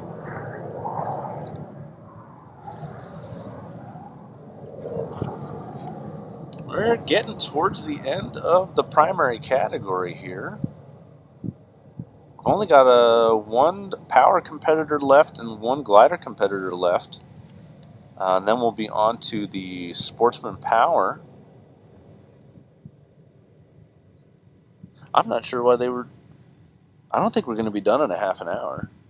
They were doing the briefing for Unlimited at 11. They're going to have to delay that a little bit. I think so. I think they're going to go a little bit long. Yeah, but this has been moving. Yeah, it's been moving along pretty good.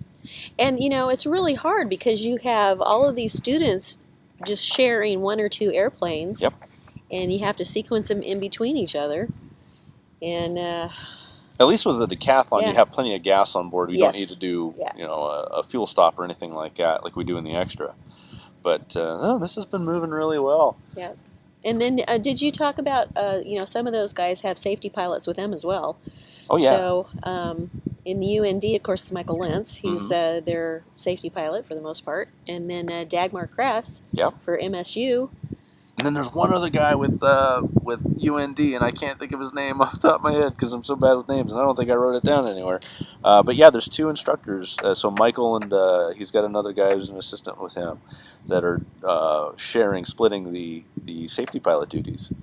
So that's outstanding that UND is able to send, and MSU is able to send the flight instructors with them as well and participate in these events for the collegiate level.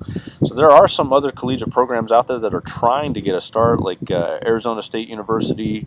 Purdue had an acro team. They're trying to get it back. Oklahoma State University.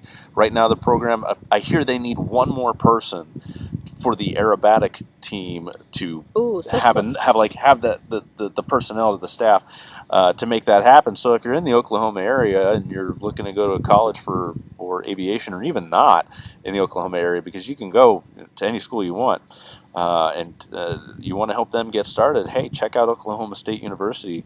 They're an up-and-comer, and I wouldn't be surprised if just because you're a small school doesn't mean you're not hungry and skilled. And go out here and topple some of these bigger schools.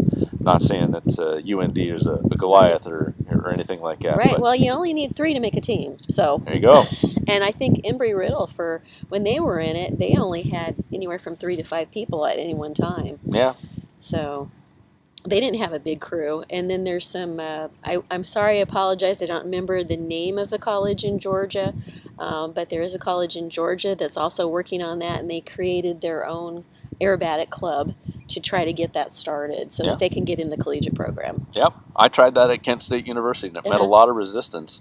And it met resistance from people who thought it was more stunts, or that it was dangerous, or that it was riskier. And what we're doing here in the IAC is we're flying precision aerobatics. These are no more hazardous of maneuvers than you're doing your steep turns or your stalls in your primary and commercial flight training. And so we're flying this stuff not because it's a stunt, not because we have an uncertain outcome, but because we are looking to try and fly what it looks like on the paper. We're trying to fly these exact lines, these very precise figures, and carelessness is not in anybody's vocabulary with any of these operations, and safety is always number one.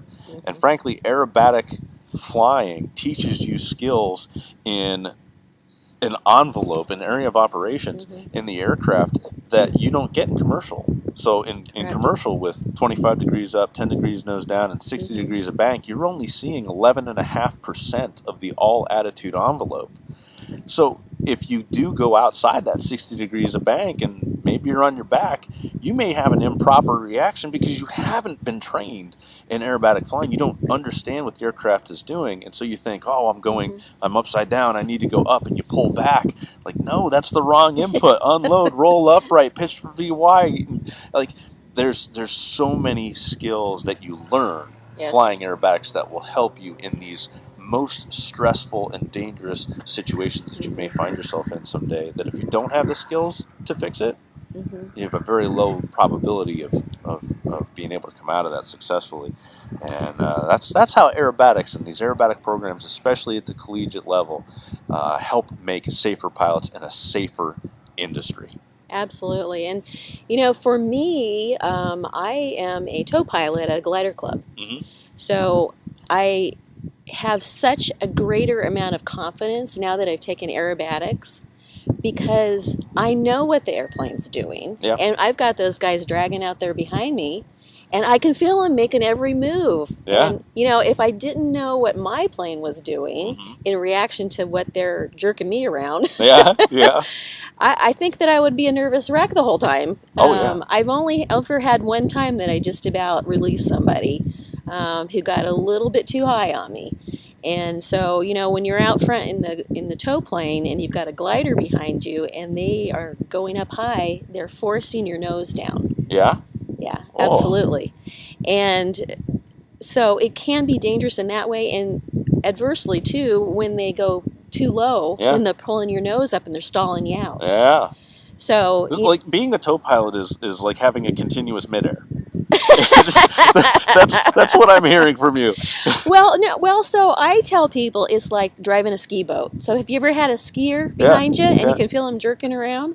It's that kind of same sensation. Only you're in the air. But I'll tell you what, it's one of the funnest flying jobs ever. It sounds I mean, I love it. It's actually my favorite thing. And I know a lot of people are like, oh, it's so dangerous and you're going to crash and die. And it's like, no, I am not. I've been through a lot of safety training, and I have a lot of experience. And you have to be a tailwheel pilot, of course. So America. Yes, America. Miko Aviation, thank you for your comment. Thank you very much. I've never even really thought about being a tow pilot or anything, but it is so fun. You ought to try it. Really. I should.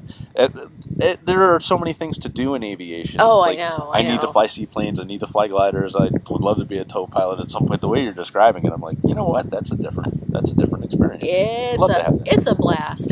I have to say though, when I first got into it that first year, I was nervous the whole time. It's like, oh, what are they going to do to me? Yeah.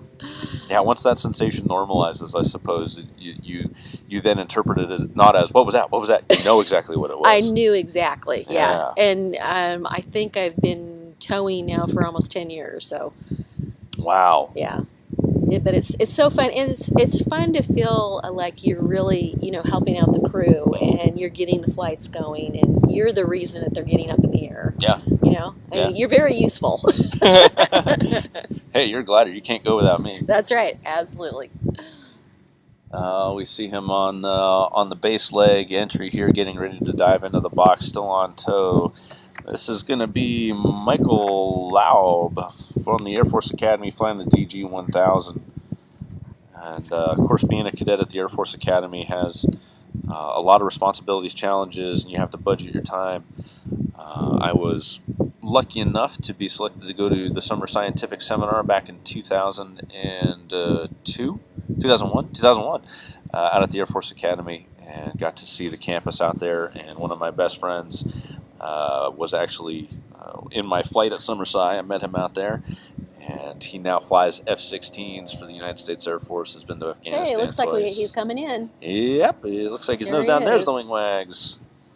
whistle. Judges, eyes up. Keep your eyes on the gliders because you can't hear them. Don't That's look right. away. That's right. Don't look away. Yeah. So Michael Laub is the one that we're looking at right now, and he says his favorite thing about the sport is the challenge that it presents, and of course being with his teammates. Absolutely. 30-degree up looks good. Here comes the rotation for the spin half. 1. And come on around for that last half. There we go on heading. Little correction there.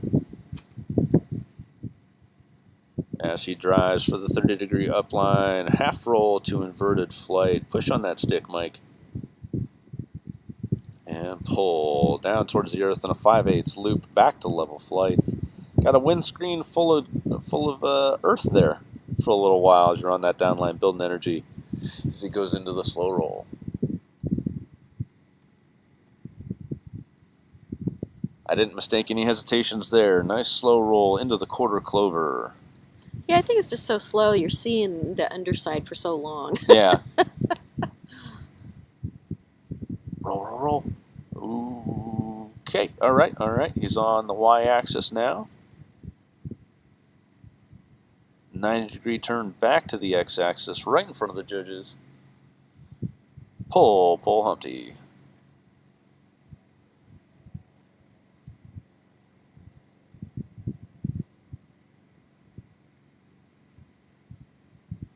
Looks like he took a little extra time for some energy there. Pull into the vertical. Pull over the top in a half loop fashion. Pull hard here. Close it right at the same point where you started it. And pull again back to level flight. Out towards the northern half of the box. He's going vertical for the hammerhead. We watch the aircraft load up with yaw. And start that beautiful arc over the top. Pivoting about the vertical axis. Back to level flight. Let's see if he drives this back to center box, fighting the wind the entire time, getting ready for that last figure. Figure 9, the loop. Mike Laub cheering you on out there in the chat. Svetoslav cheering on the Air Force Academy.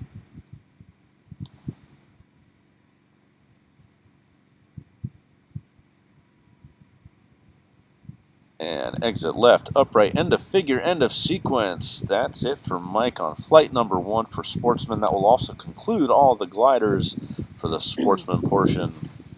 And we have one more power competitor coming up next, going to be Tian Lu.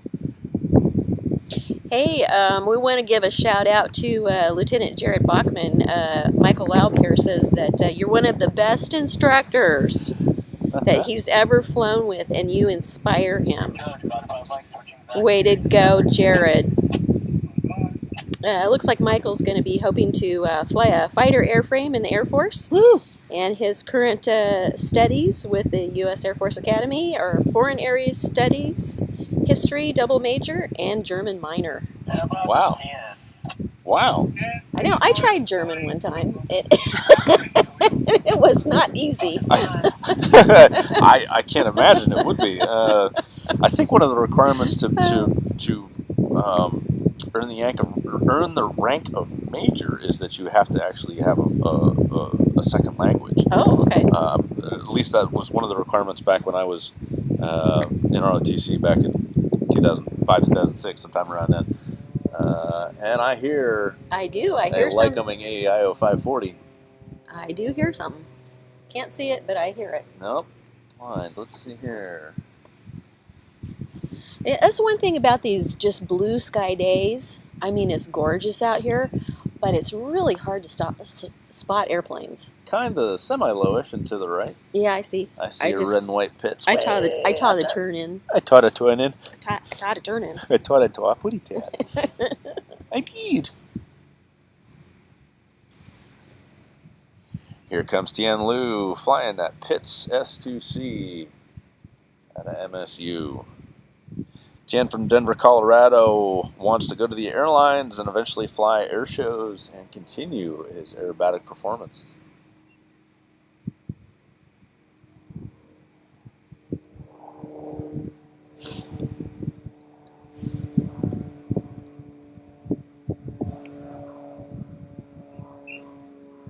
Okay, I didn't see a wing wag, but he's in a 45 upline right now. turning all that smash into altitude. Smash is another word for airspeed, if you didn't know. You sound cooler saying smash. 1.5 turn spin, half. 1.5.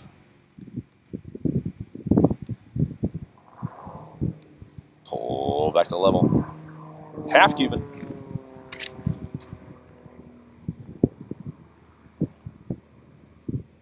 Looking for that 45 down line. Nice looping portion over the top there into the wind. That's challenging.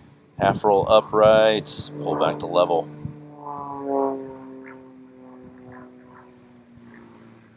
The top of the looping portion on this figure has a downwind component, a tailwind component over the top, whereas on the half Cuban over the top at the slowest speed, you have a headwind, so you got to spend more time there trying to make that radius.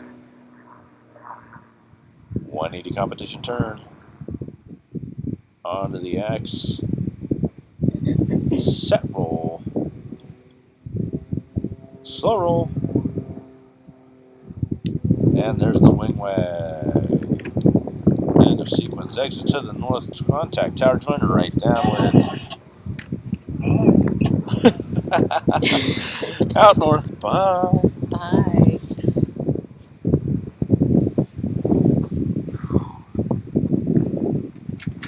That's going to wrap up our primary and gliders. We're on to Sportsman Power next.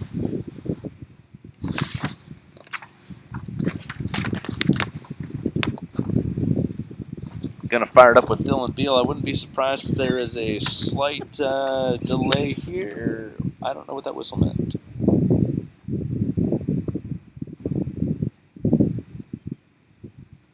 Yeah, I don't see anybody Yeah, coming I don't in. see anybody in the box.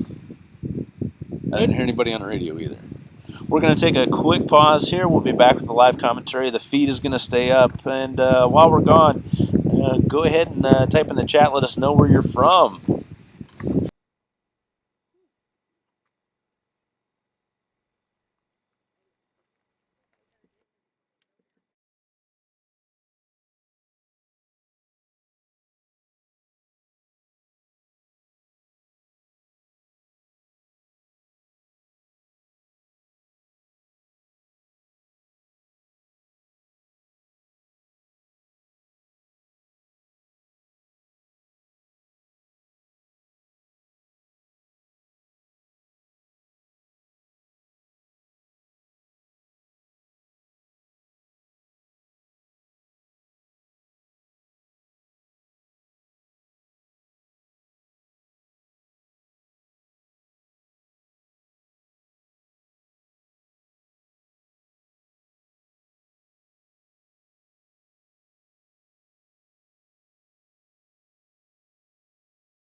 Hi, Ron Smith. No, your sound isn't missing. It's just that we're not broadcasting any, because nothing's going on. But we'll be back in just a couple minutes.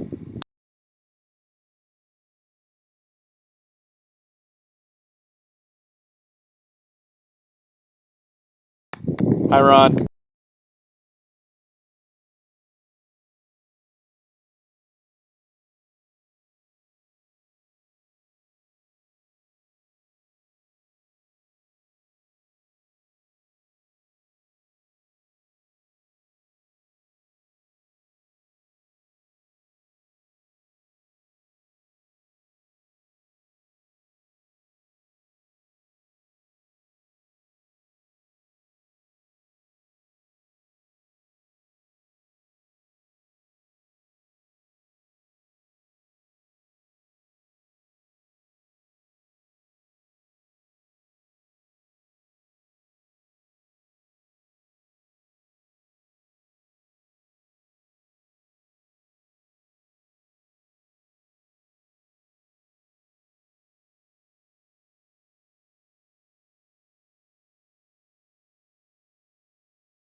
on. Welcome back. Okay, it's Rob from Spread Aviation here with Lori Penner, who, again, I have the knack for the second you put food in your mouth, I turn the microphone on and start talking. And I'm sorry. I do apologize. I don't do it intentionally. It's a skill that I don't even know I have. It's a superpower, if you will.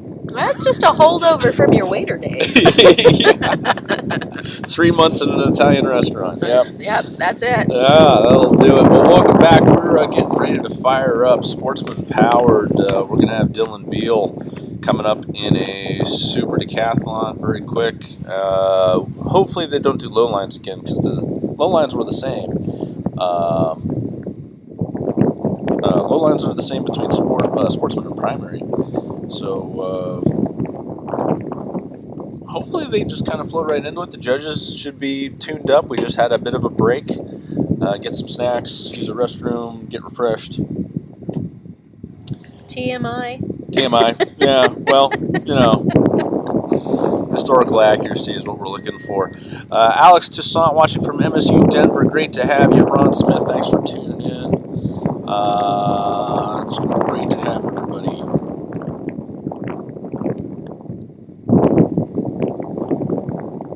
As Dylan circles high above, getting ready to dive into the box here. Let's see, Dylan's from Boulder, Colorado, and just wants to fly for a living. Doesn't really care what it is, just wants to fly. What else do you have about Dylan, Lori?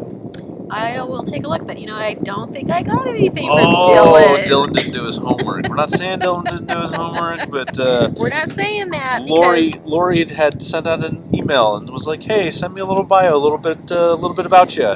Well, I kind of thought about it at the last minute, and I sent it out like at 8:30 last night. So, but I have to say, these kids need to go to bed earlier because they were sending me information at midnight.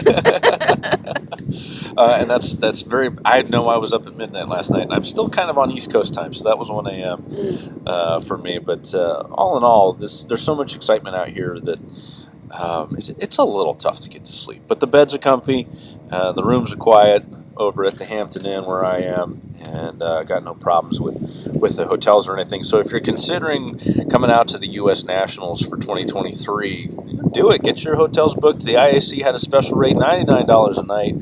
The original room rate was $238 a night at the Hampton Inn. Okay. So if you're getting it for $99 a night, that's a heck of a deal.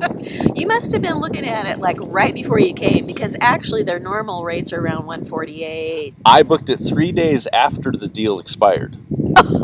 Oh no! But the manager was great and said, "Yeah, we see that, so yeah, we'll give you the rate." They were very, very helpful. Now, don't make a habit of it. Don't do what I did. I'm an example of what not to do in this case. But a $99 a night room rate is a really good deal still. Well, especially for a quality hotel like this. Yeah. I mean, we had rates at the Hampton and also at the Hilton. And the Hilton Garden Inn, yeah.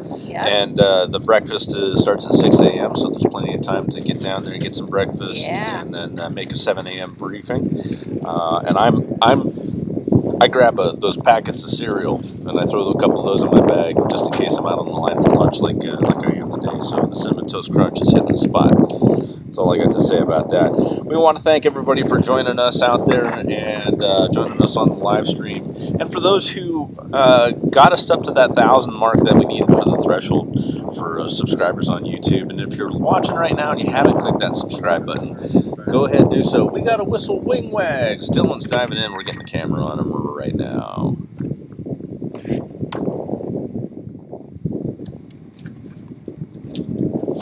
Okay, Sportsman, here we go. 45 up.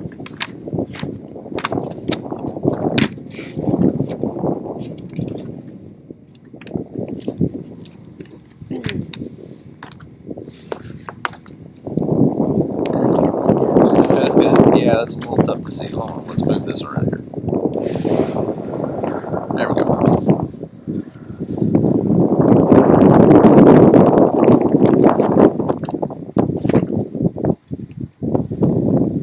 Sportsman Power now. I was way wrong with the 45. I was still thinking of the primary. Okay, so there's the spin and a half, 1.5 turn spin. Going into a wedge. Wedge is one of my favorite maneuvers because it still has a vertical up. But then you pull hard down to the 45, inverted. Do you like it better because you don't have to control the float? Yep. Don't have to make a radius. Just crank it around. And 2 of 4, so a 90 degree and a 90 degree roll back to level flight, and an Immelman half loop up, half roll on top. It's like he's driving it down to the judge's left, down the south side of the box. Half loop, half roll. It's pretty good there. 180 degree competition turn, a little slow speed here, so drive it, get a little bit of speed.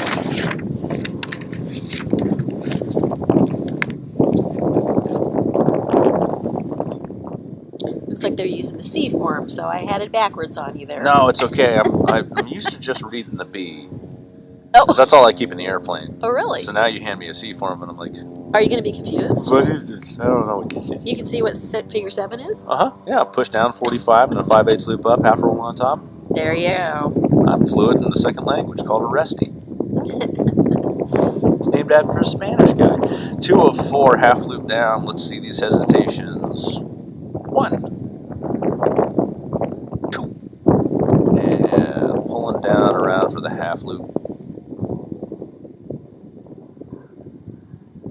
Nice, exit left. Let's see if he drives this loop.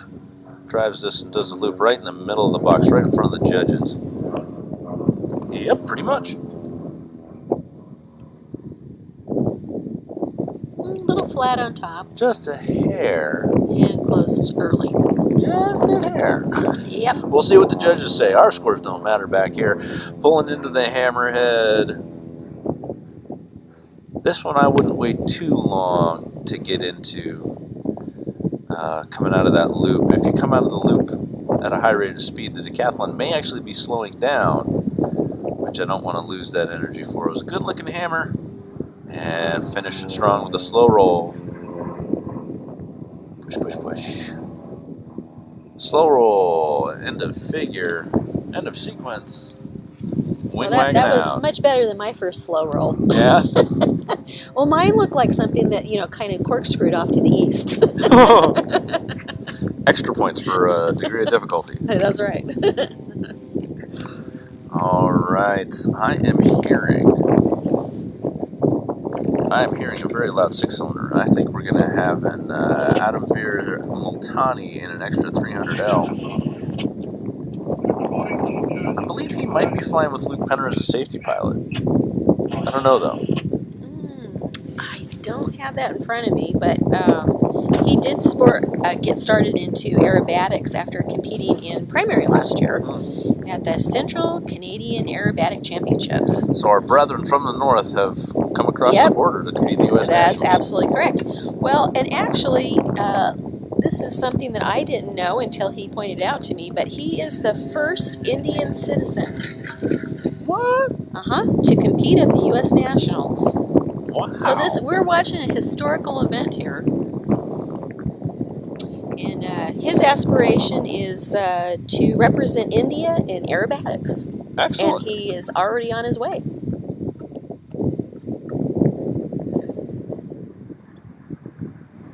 Well, congratulations to him and Aaron McCartan. So Luke Penner, and I already forgot the other name because I'm terrible with names. We're working with Aaron McCartan on coaching up in, I want to say Idaho or Utah. Aaron, let me know. If you're here, Aaron. Oh, there. he is. He's chatting with us right now. Oh, good. Perfect. Hi, Aaron. Lori here. Hug, hug. Yeah, so Luke is flying safety pilot, and Aaron McCartan says Adam Veer is one of the nicest guys you can meet.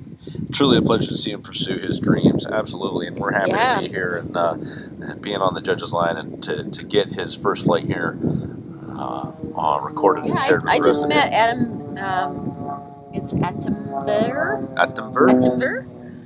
Yeah, I just met him this morning. Very tall guy. Very tall. Yeah.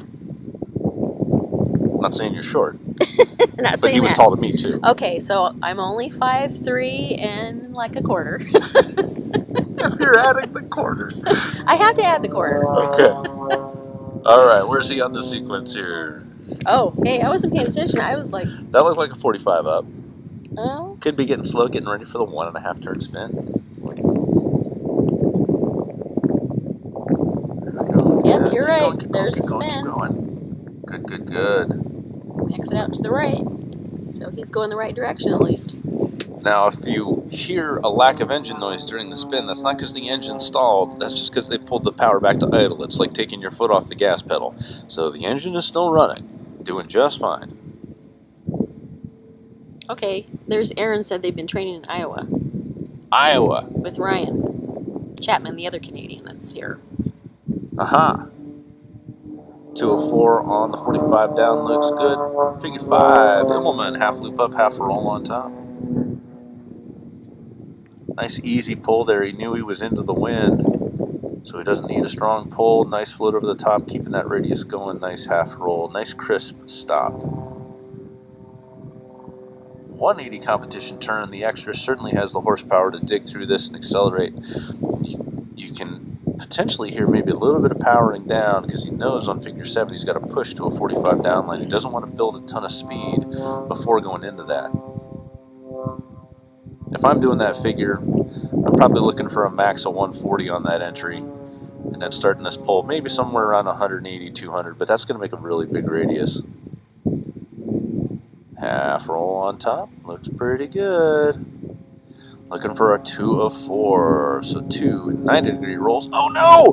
He over-rotated that one just a bit. We'll see what the judges have to say about that. And then he got the second hesitation in there and a half loop down. As we come in here for the loop.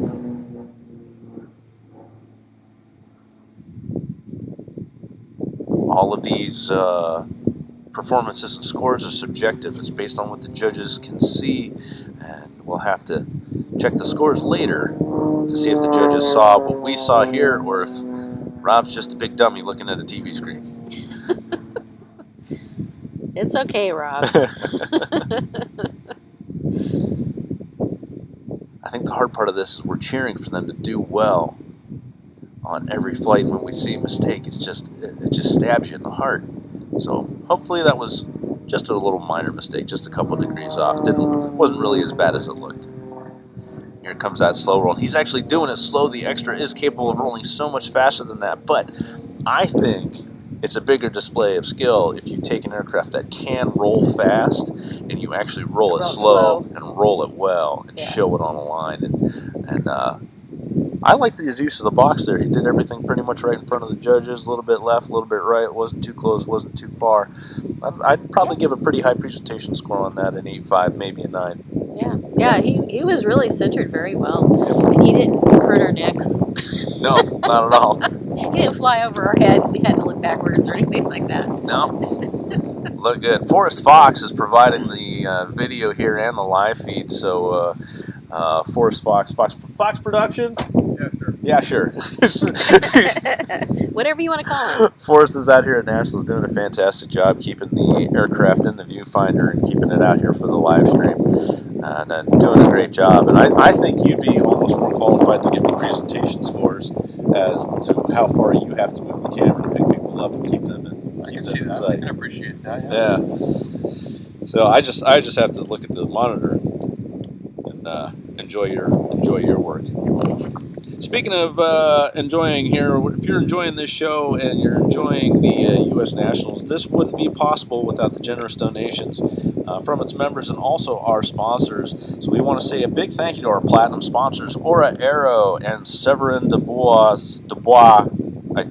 It's very French. It's very French, very and I am French. not. But Severin Dubois. Severin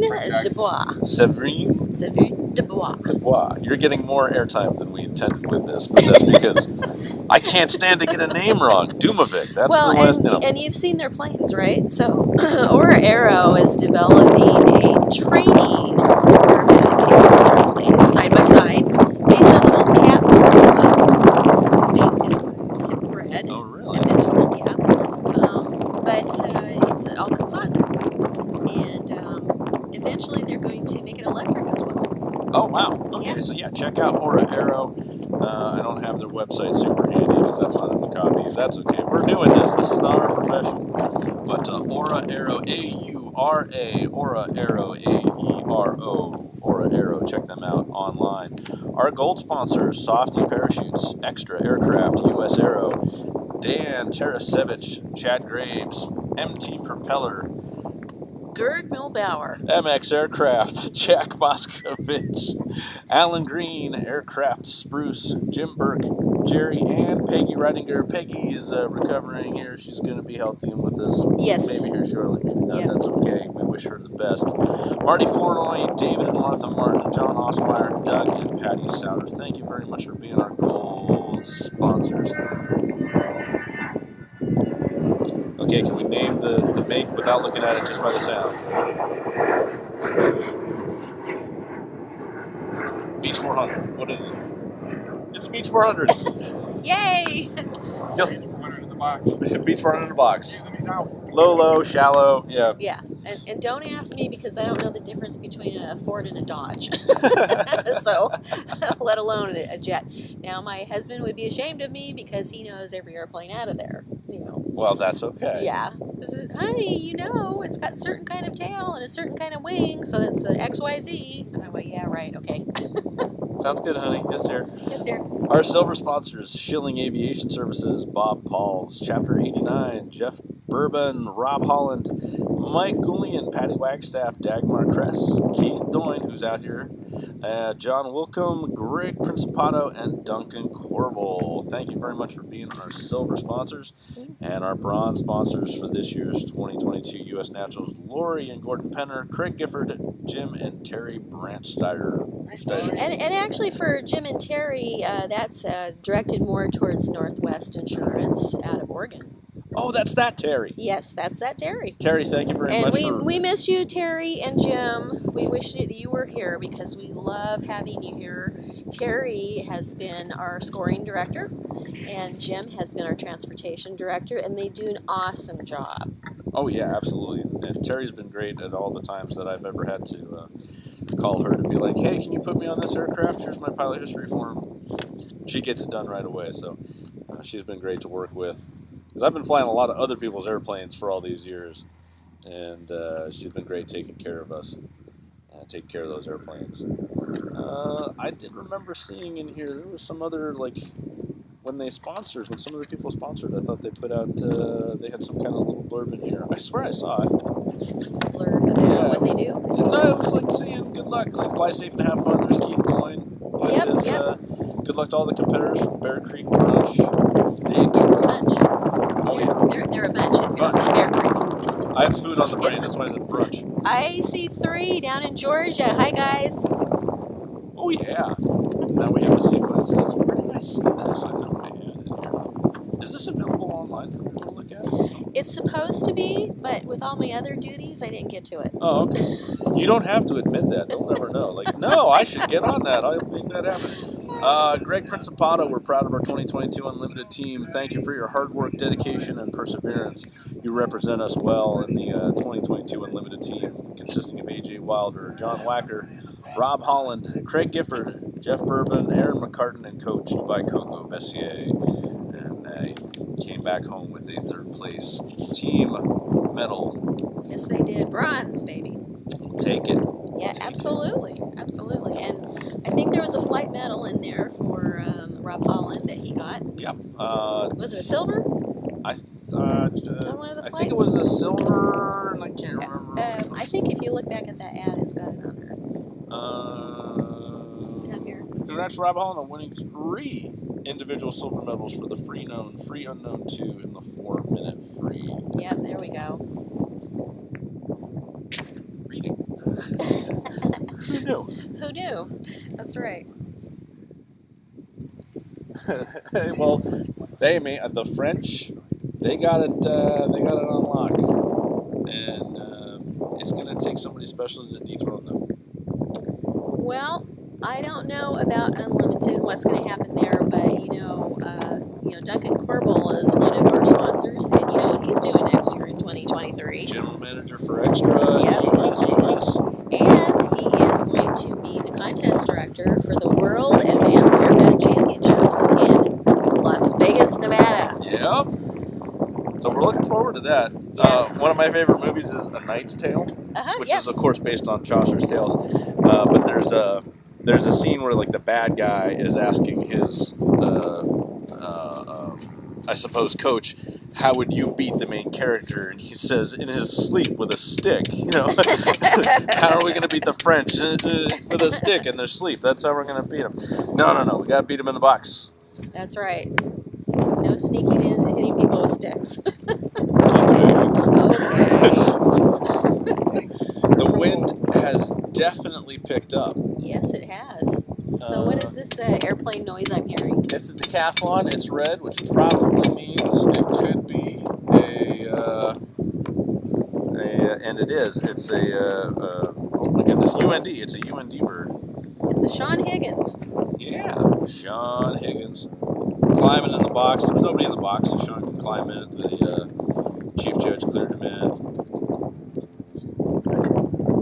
And Sean Higgins. Let's see here. Why don't I have any information? Another college student snuck by me. Sean Higgins is a pilot. Loves roller derby. Loves roller derby. No, wait a minute. Now here I got something. He's a fan of the Spread Aviation podcast. Come on now. So you should be too. So Sean Higgins is a senior at the University of North Dakota. He's double majoring in commercial aviation and aviation safety and operations with a foreign language certificate in Spanish, Espanol. Excellent.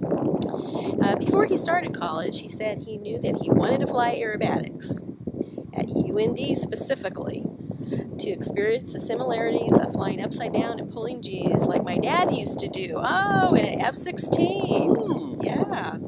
So his future aspirations is to be a military fighter pilot and a commercial airliner pilot after that. He also wants to continue competing in aerobatics and inspire the next generation coming along to get into inverted flying. His favorite things about the sport is the close-knit community and the great camaraderie, which I have to totally agree. I don't know if I have ever been in a group of people that are more friendly. Yeah, well, I was in a cult for a little while. No, you were not. No. Oh, he's looks like he might be turning final here. Okay. Or maybe he's still climbing. Don't know. That's okay. Sean, we're happy to have you, and thank you for continuing to advance your skills and wanting to fly at the University of North Dakota. No, he's still circling, still climbing. Getting a good look at the box, feeling out the winds. That's what I'd be doing if I were up there. No, I'm not up to altitude yet. Yeah, especially keep with the checking way out that those the winds. wind has increased up there. So It's definitely different. Definitely different from how it was during primary. He's only the third competitor in for Sportsman, though, so I think this category is going to have basically the same weather, but it's definitely picked up and gotten windier. but definitely not hurricane force winds. No. I think we're only, what, 5 to 10 miles an hour maybe? There was a gust 13 right there. Right there. You Drop tell- back down to 9. Can you tell the difference between 12 and 13? Yeah, the piece of paper just barely moves at 12, and then it departs down the ramp at 13. Hey, how do we get the video from yesterday's flight? Because I didn't see my. I was looking on YouTube Live, I didn't rewatch it. I didn't see my flight there. Yours should go first. Yeah, I didn't see it. Let's go to the front. Anthony Ashanuga joining us right now for the live stream. Hey guys, how you doing? Anthony! Oh yeah, we're live. We're live, yeah. Where's the camera? Right there. Good. It's right there. I don't want to see me yet. I'm not video ready. So how do we get the? So if it's not right at the very beginning yesterday, They probably, then maybe it didn't happen. I don't know.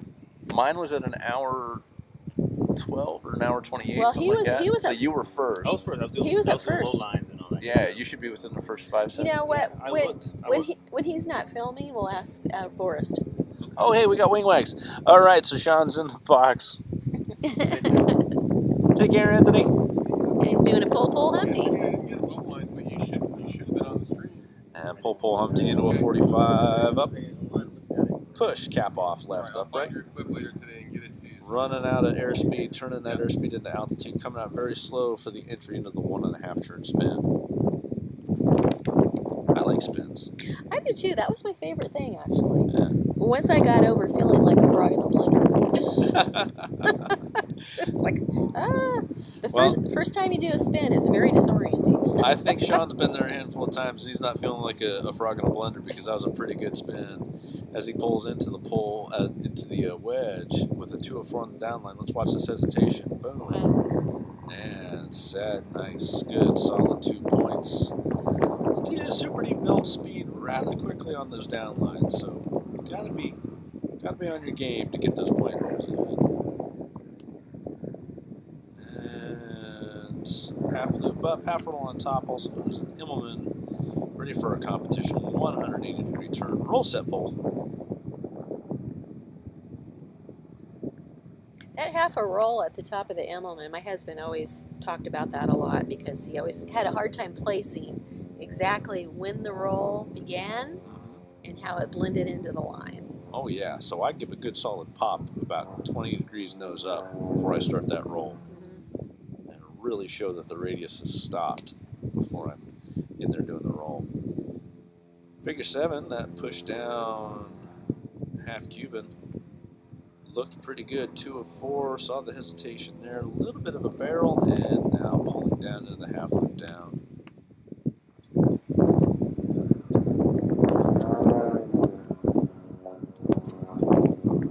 Here comes a full loop, lots of wind up there. And isn't it so hard to make it round? Yeah, well, you got to start off with an easier pull when the wind gets stronger, and then you don't have to float it as much over the top because the wind is pushing you. Yep. But he looked like he did a pretty good job at that, though. Yep. Here comes the hammerhead with the contrail in the background, looking good.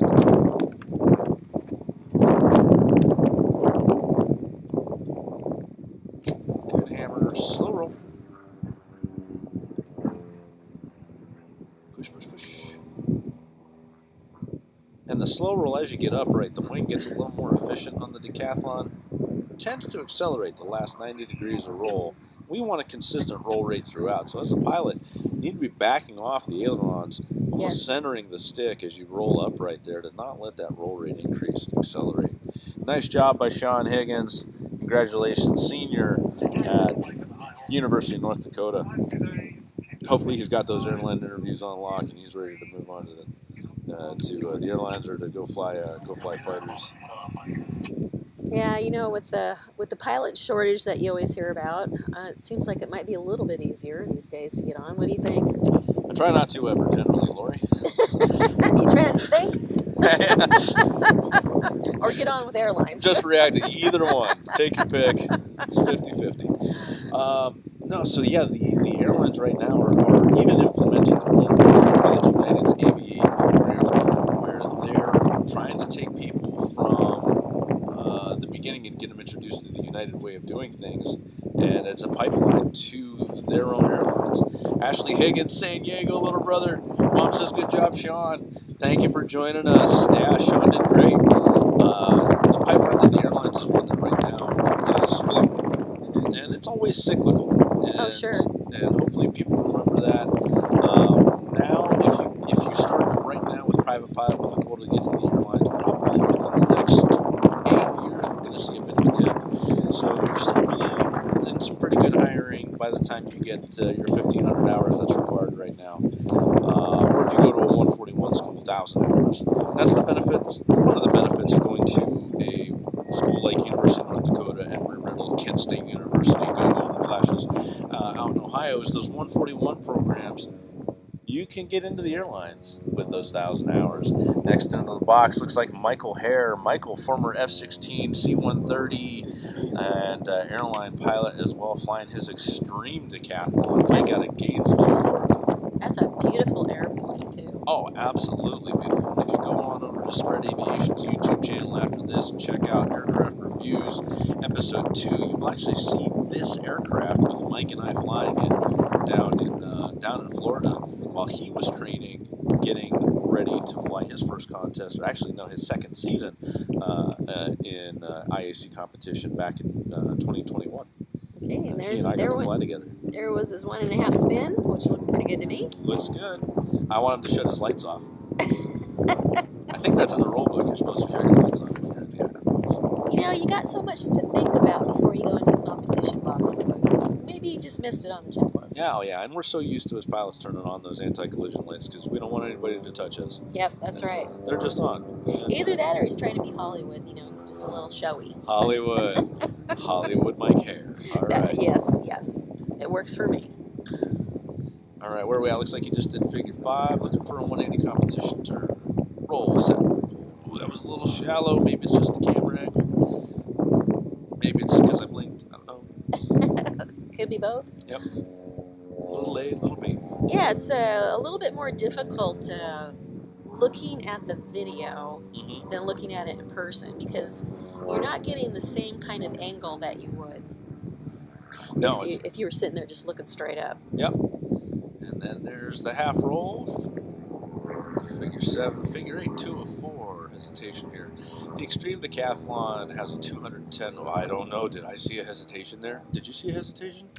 I felt like it. Okay. All right. Maybe a little soft. I think it was soft. A little soft. Okay. Yeah.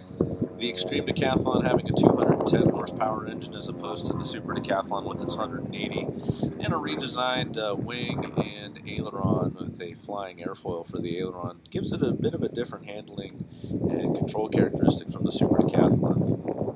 Okay, we're coming up to figure number 10, which was the hammerhead. That extra 210, that extra 30 horsepower should give him a little more vertical performance. Pretty good hammer. And coming into the slow roll.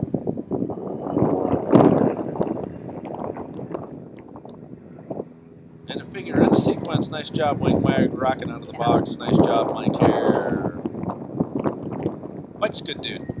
Mike's a good dude. I already know there's a handful of the collegiate kids who have expressed an interest in military flying who have talked with him. He's spent some time with them. He spent an hour talking with one of the guys yesterday morning. So very good. He's giving back.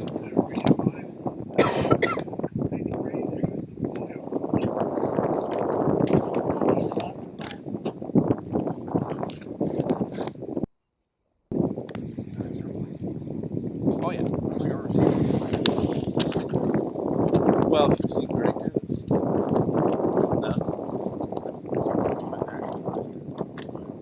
well, Greg needs 1 year.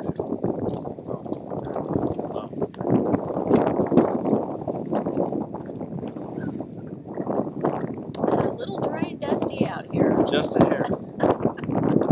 Right in the middle of the soybean field. Not a lot of rain this year. Ground's a little dry.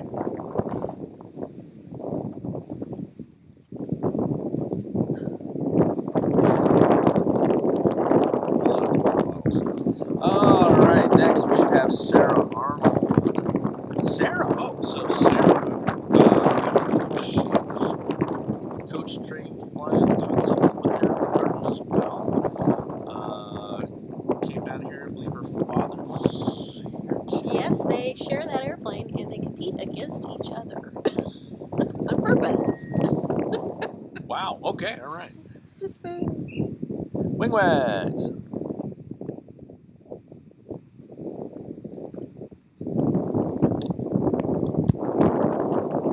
Also, is this a straight decathlon? This is not a super?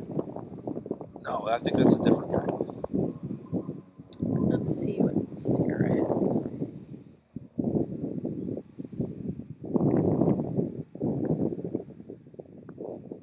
Well, she doesn't talk about the plane much, but she does give her current volunteer gig with the IAC is as the IAC secretary. Oh.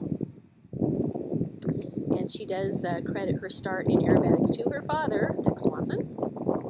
Who is here? Who is here and will be flying in this category in that same airplane. Yep, he'll be contestant number 10. Mm-hmm. Get a 1.5 turn spin. Go for the wedge.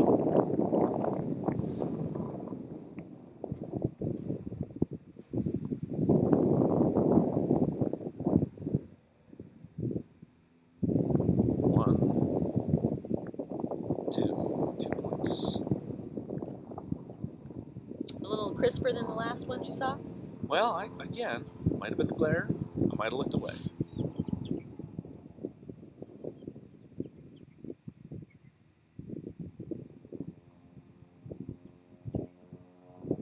Kevin in the air, thanks for joining us. 180 turn.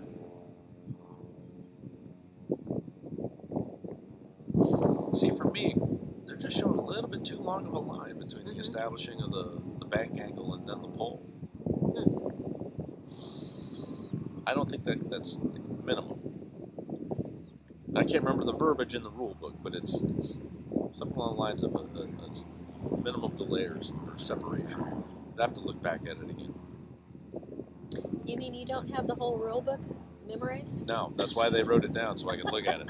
That's why the FARs are in book form, so I can look them up. But the rules are so much shorter than they used to be. Oh, yeah, the rule book now, yeah. Yeah. There's a lot of stuff that's cut out of it with the new adaptation that the IAC has made. Good looking figure right there, right in front of the judges. Really nicely placed. Here we go for the hammerhead. Can't quite see it in the video, but the aircraft is moving from left to right, from the judges left to right. The wind aloft has really picked up and it's moving the airplane. There's no downgrade for that. You don't have to compensate for the wind, or actually you're not allowed to compensate for the wind as far as attitude of the aircraft is concerned. You need to be straight up, straight down. So to see it moving with the wind means that they're pretty darn close to straight up, straight down. Nice flight, Sarah. Great job. And up next we have Jared Bixon. Jared's a pilot out of Kansas, commercial pilot, flies a jet for his day job. Also, he's a DPE, and I met Jared in Oklahoma City when he and I were both going through DPE school with the FAA. So it's been a couple years that I've known him, and he picked up his extra 300, 330 LC last year, and picked it up from Warren Cillier's shop out there, and he's flying, competing in Sportsman this year. I know he's flown some intermediate, some advanced figures, but this year at the Nationals felt more confident, comfortable being in the Sportsman category. So it's good to know what your skill set is, what your limits are, and go out there and set yourself up for success. No need to rush to a higher category just because you got an airplane that's more capable than maybe your own pilot skill. Was that his wife and children with him last night? I wasn't there. Oh, shoot, okay. Well, if it appeared to me it was a family unit. And his little son, wow, what a live wire. Oh, yeah? He was like all over the place and making noises. And I believe that's how sons should be, yes. Yeah. Cute kid.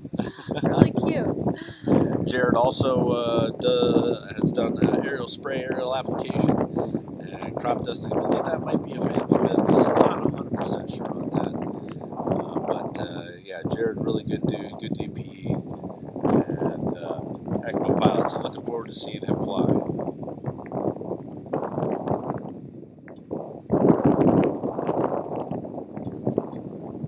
Big wag. Those are some big wags. Establish dominance, assert your authority. Into the vertical for the pole.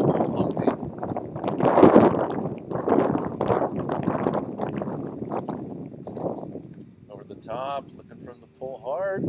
Pretty good close. That was a massive loop on that hook. The wind aloft is ripping. I can actually see him at the top of the canopy here that we have over top of the announcers. The announcers' chalet. That's being very generous. It's a canopy over a card table and a soybean field, folks. There's nothing fancy here. Yes, chalet brings a whole different picture to your mind. Chalet, yes. I know, you're trying to be French, right? Yes, because of Aura Aero. It's a French word. Good 1.5 turn spin. Coming into the wedge, screaming across the box. I'd say he's got a ground speed of about 220 knots right now. He's moving pretty good. Pulling into that vertical, about a 6G pull. LC going up for a long time. Over on its back to the 45 down line. 1, 2. A little short after. Half loop up, half roll on top, otherwise known as an Immelman. That's right, Lori. Good job. Sorry, you're on your phone. You're distracted. 180 turn. Well, I'm in the rule book. What can I tell you? Yeah, you're doing a great job. I'm looking things Are you up. taking the RNC right now? Yeah. I want to be a judge. You want to be a judge? Heck yeah, do it. You know, I can never be a judge, though, because at a contest, I'm the registrar or the scoring director. Well, that's a way to get out of the office and work on your team, is to be a judge. Half roll on top. Looking good, Jared. Nice job. 2 of 4. Let's count those points together, folks. 1, 2, and the pull. Good job. 2 of 4. Half loop down, full loop. Put it in front of the judges, Jared. Just a little bit right. See how this radius does over the top. Oh yeah, that wind is taking him for a ride. He's on the cross country right now. That's really tough. That wind is picking up. That wind is really picking up aloft. Okay, now you're going to make me look at the weather report. Okay. I'm curious to see how much it is up there. I bet it's 20, 25 knots.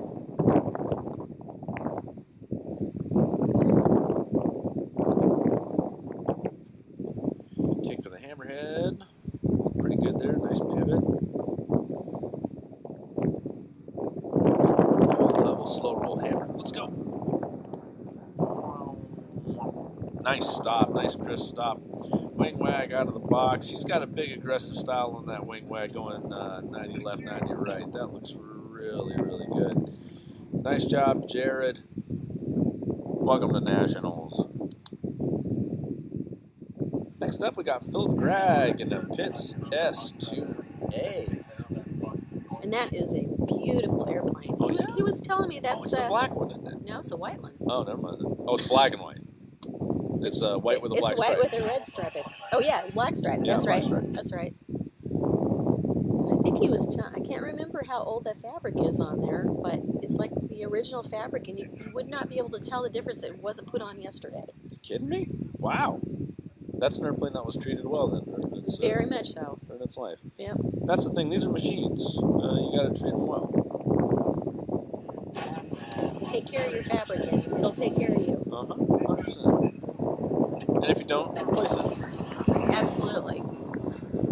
There goes the CRJ.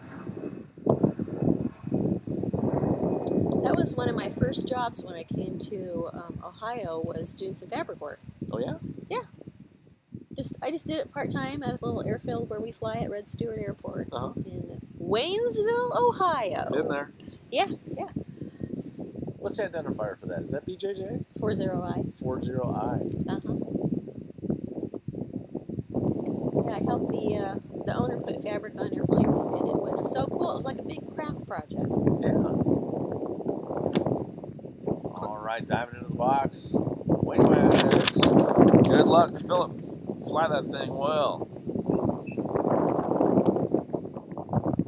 Figure one from the right. Pull, Humpty.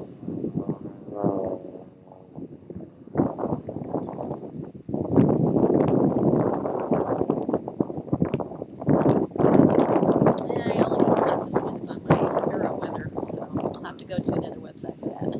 That's okay. 45 up, run it out of energy, turn it into altitude.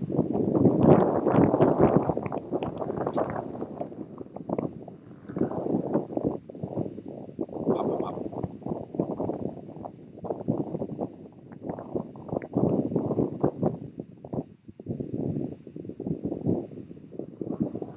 Okay, so we're getting a lot of wind on our microphone, so I'm going to see if I can put up some kind of a wind barrier, like maybe myself.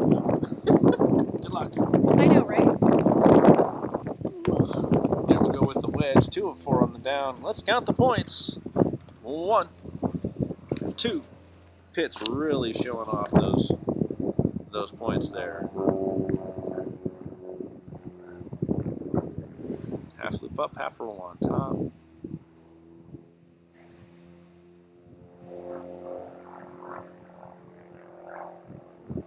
.180 competition turn.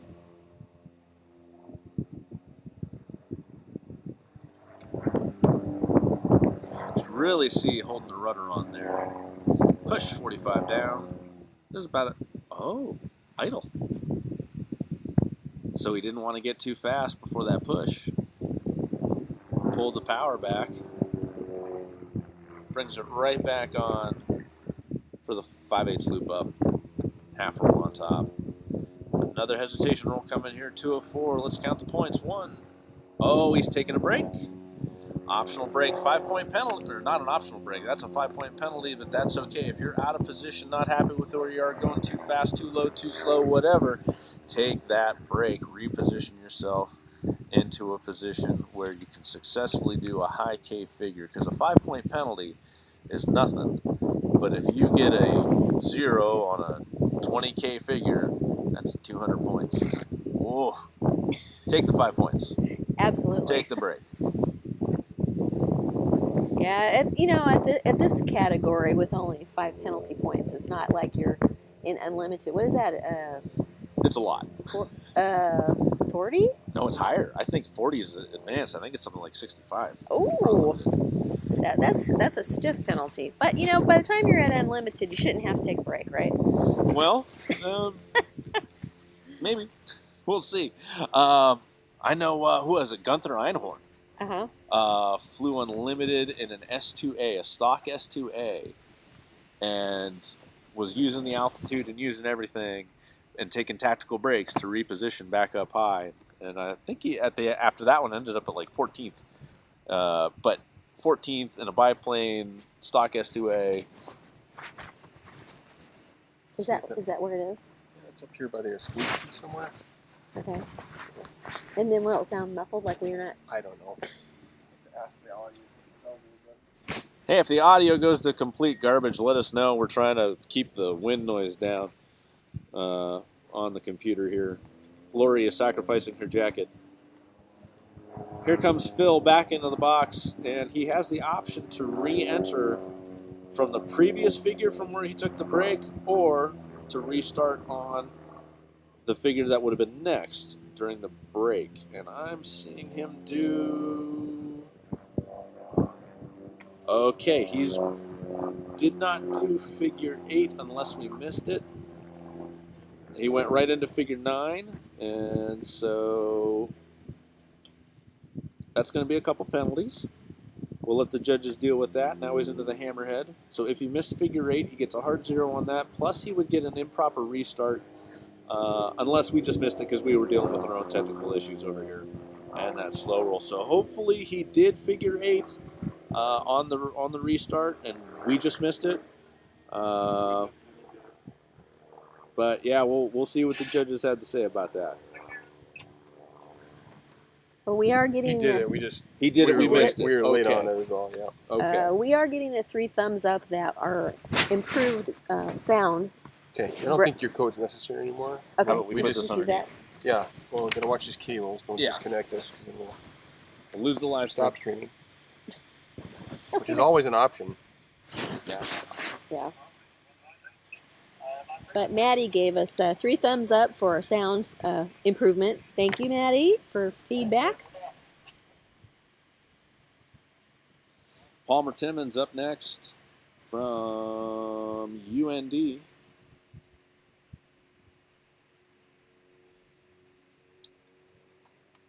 Yeah, Palmer from Greenfield, New Hampshire, wants to fly military aircraft like his father did, and then eventually fly for FedEx and potentially instruct in extras in the future.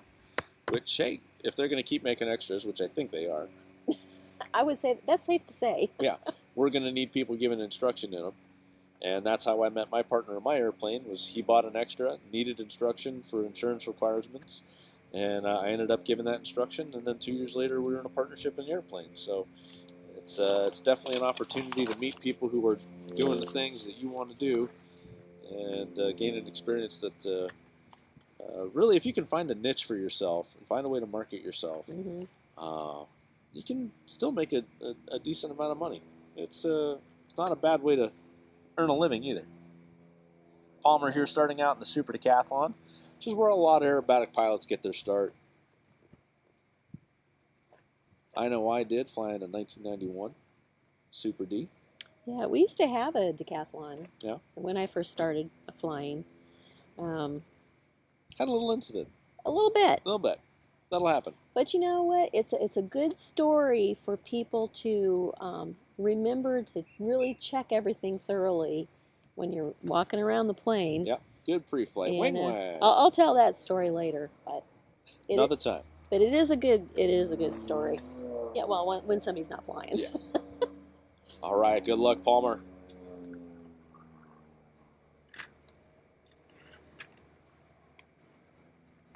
Pull, Humpty, vertical down.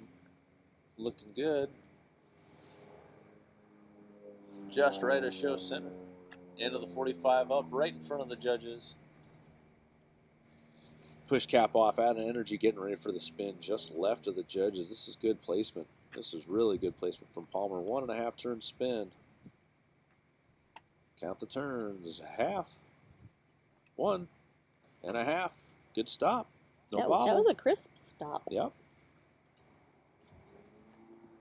Mike Lentz teaching him right.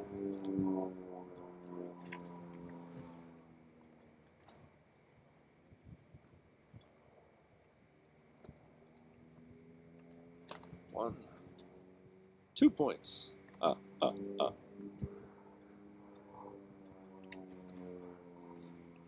I took this away. That's okay. We didn't want him to get blown away.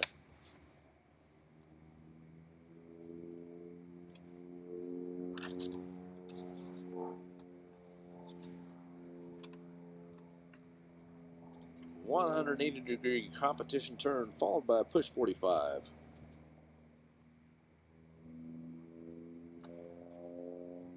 Push 45, increasing airspeed, decreasing altitude. Here comes the pole.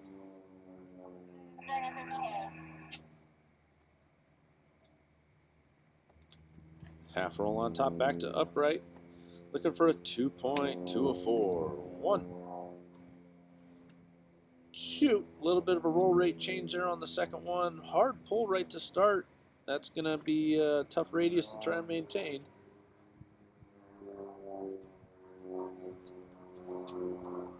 And the loop. Oh yeah, winds aloft, just taking him. That's pretty flat on the back there. Yeah, you really need to back off the G2 coming to the bottom. You're making it E-shaped. If you don't drive it back into the wind with the nose down.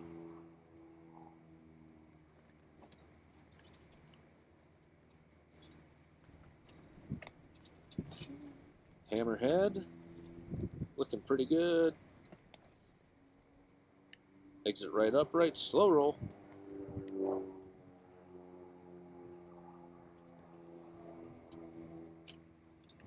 You know, as far as presentation is concerned, I think that one was a 10. He really placed those figures very well in front of the judges. And we'll go to Forrest Fox for his evaluation. What did you think of the presentation on that one, Forrest? 10. 10. Forrest says 10. It was easy for the cameraman. That means it was right in front of the judges, right in the middle of the box. Outstanding job. Nice job, Palmer. Hopefully that scores very, very well. Next up, we got Andrea McGilvery in the pits, S1C. That's got to be her airplane, right? Yeah, that's her airplane. That is her airplane. Yeah. Andrea, very pleasant lady. Very pleasant. And she's written a couple articles for this magazine for Sport Aerobatics. I'll shamelessly put in a plug for Sport Aerobatics magazine. Yeah. If you're an IAC member already, you should be getting Sport Aerobatics. Yep. Part of your membership. Yep. One of the many benefits of being an IAC member, to include being able to attend contests. Oh, absolutely. We're the governing body in the United States for sanctioning these contests. So without the IAC, I'm not sure who'd sanction it. I don't have a good answer because nobody would do it. Soybean farmers. Has to be you. Yeah, the soybean farmers. Yeah, I'm sure. How much did we pay for them to mow this part of their soybean field? That's what I'm curious about. Apparently, we did not. It was up to the airport. It was up to the airport. Yeah. This is a rather unique airport, though, with a soybean field in the middle of the airport. Yeah, it is. High and to our right somewhere, I hear the 4-cylinder roar of a Pitts S1C. On a modified base to final. Nope, just base. And diving into the box. Look at that aggressive rolling. I love it. Show me some good wing rocks. Maybe she already did them. There's a wing rock. Let's go, Andrea. It's a big wing rock. It's all right. Yep. With a smaller airplane, you do need big movements. Does she have 4 ailerons, do you know? I don't know. And I just walked by her airplane, but I can't remember. It's not like you were counting those when you went by. And I was not counting them.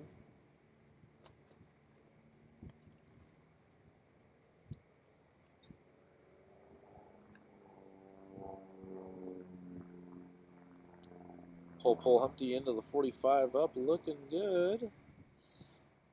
The Pitts S1C does not have a constant speed propeller, so as Andrea slows down, the amount of relative wind going through the propeller reduces, and the engine RPM goes down. So you'll hear lots of changes in RPM and engine sound with Andrea's airplane. Ian Day says he used to own 87106. Which is the airplane, I believe, on your earrings. Oh, really? Yeah. Oh, okay. So how does he know about my earrings? I don't know. Ian, how do you know about my earrings? I don't think he knows about your earrings. He just knows 87106. It just so happens that you're wearing the earrings that say 87106. She has Super Decathlon earrings on. And they're 87106. Was that your airplane? Yeah, that was our airplane. Yeah, Ian now owns a Yak 55 out on Cape Cod. ESPN. Ian's got ESPN. Oh, Thanks for that, Ian. Looks like we're into figure 8 now. 204-1. 2. Oh, an aggressive pull there.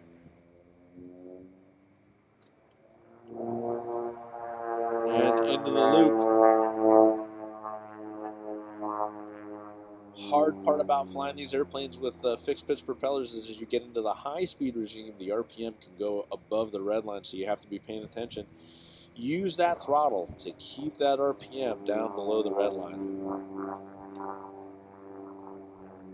Or just leave it full and replace the engine soon. I hear there's a lever setter. A lever setting. Yeah. That's what I should say. Put it in lever A and lever B. I see what you did there. Andrea finishing strong with the slow roll, wagon out of the box as we tell dad jokes. Nice job, Andrea. Congratulations. Welcome to Nationals. Good flying. I have to say that I am not a joke teller. And that just proves it. You stuck the landing on that one, though. That was good stuff. All right, up next, eventually, somewhere, we're going to have Dick Swanson. Dick is flying a Belanca decathlon. This is not a constant speed. This is not a 180 horse. This is a 150 horse fixed pitch decathlon. And so he's going to have to do the same thing that Andrea did, is use that throttle to control his RPM throughout. And it wasn't until a couple of years after the decathlon had been around that they went to the decathlon constant speed, and I believe even then it started out as 150 horsepower constant speed, and then they went to the 180 horsepower constant speed when they started the super decathlon. So there's the decathlon CS, and then the super decathlon, and now the extreme decathlon. Yeah. So we've got all kinds of generations of decathlon being represented here at the U.S. Nationals in the Sportsman category. Yeah, and that N number 87106, that was 150 horsepower. 150 horse fixed pitch? Yep. Wow. Oh, no, he had a constant speed. He had a constant speed? Yeah, because I had to fiddle with it and learn how to do it. Anything more complicated than a stick in a window just really puts me over the top with airplanes. You can fly like Piper Cub and Sportsman, technically. Yeah. Technically.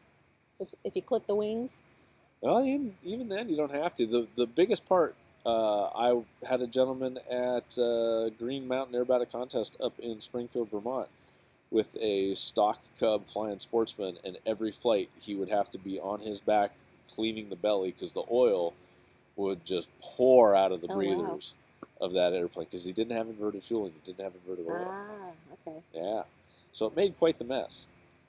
But he did it. Flew well. Flew very Awesome. well.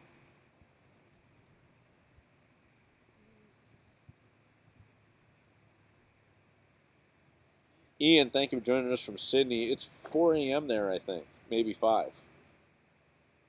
But he's also an East Coast guy for the U.S., so he's jet lagged. He gets to watch Australia wake up. Yeah, Ian, also known as Cape Cod Yak on YouTube. He's got a Yak 55. Flies it in Sportsman. Does a nice job when he listens to my coaching. I'm just kidding. Ian has been very helpful to me in this journey to the U.S. Nationals. Making sure that I remember to fly the airplane the way it's supposed to be flown.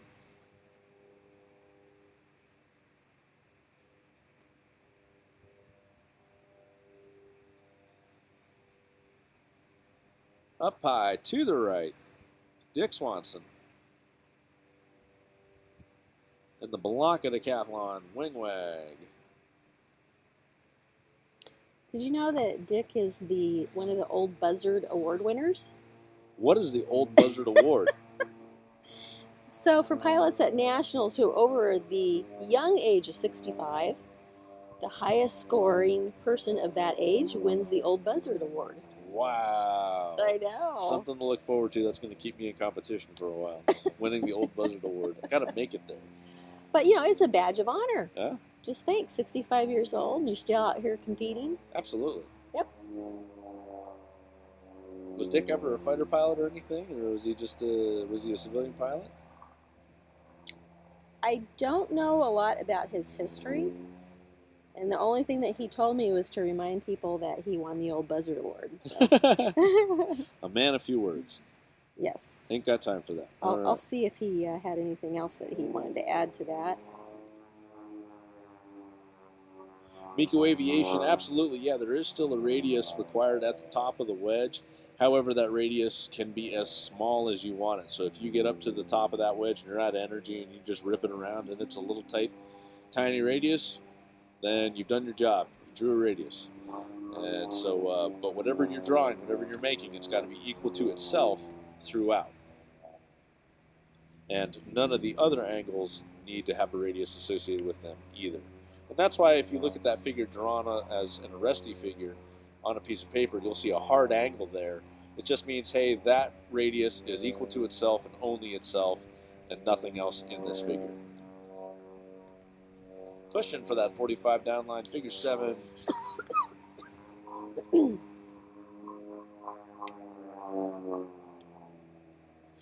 Oh, Aaron McCartan with more details about Dick Swanson as he completes the half roll to upright, getting ready for the 204 on the split S.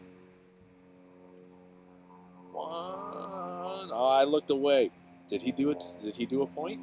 I can't see the screen. Oh, I'm sorry, Lori. Dick Swanson ran an ag business in Iowa and has always been passionate about flying. Used to fly in open cockpit Pitts S1S and picked up the decathlon so he and his daughter, Sarah Arnold, could fly. Awesome. And Nathan Zeman saying hi to Aaron McCartan out there.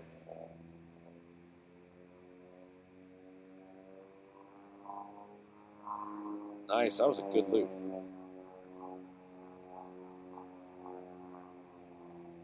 Up for the hammer.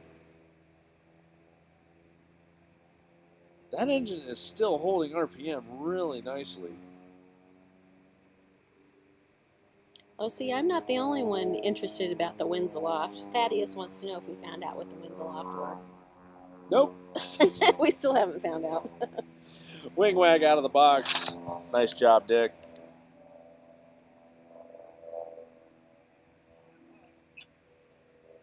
Did he just say bye? That's a official air terminology, right? In Yeah. aviation. Bye. Contact departure. Bye. Let's see here. Oh, it's modified. Hopped up 360. Does have constant speed and extreme ailerons. Oh. Then it seems there may be some trickery afoot with that, just calling it a Blanca Decathlon. Maybe it is a Blanca Decathlon. He's just done a bunch of work to it. It sounded good. Sounded healthy.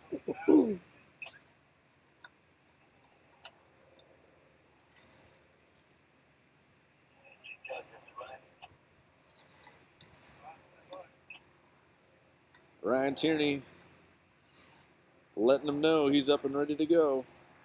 Ryan from Kingston, Mass. just wants to fly. So we got three Massachusetts competitors at least out here today.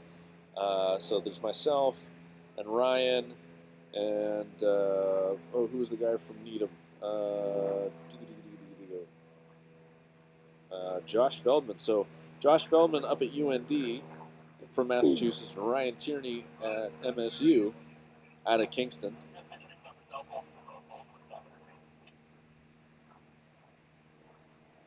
And then myself out of Massachusetts.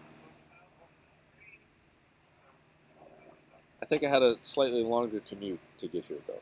A little bit. 1,235 miles. Yeah, yours was a little bit longer than mine. Just a hair. I had to go past you to get here. Except for I had to fly my Prius a lot further. Yeah, you drove. In time-wise. Yeah, you drove, yeah. Only 13 hours. Should we have that contest? Should we have the contest of who drove the Of furthest? who went the I think furthest? you drove the furthest, didn't you? You came from Florida. 23 with two different traffic delays, 23 hours. 23 hours. Forrest. Forrest Fox driving, dedicated. I like to drive. I like to drive too. I don't mind it a bit, actually. The decal is Super D Light on that Super Decathlon, one of the lightest decathlons. Ben Lomov with the compliments. Thank you, Ben. YouTube just asked me if I wanted to report Aaron McCartan's comment because I can only assume it started with the guy's name, but there's nothing derogatory about his name. Oh. Stick Swanson. No, I don't want to report him. Hey, we got a decathlon in the box here. There's Ryan Tierney. Well, he's not in the box, but it looks like he might be on final, or is he climbing?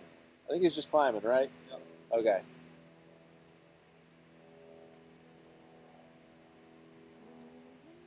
Yeah, we got to get the engine noise in there. Otherwise, Lori is going to be tasked with making engine noise. I can make engine noise. Who does the better engine noise? Go ahead. What's your engine noise?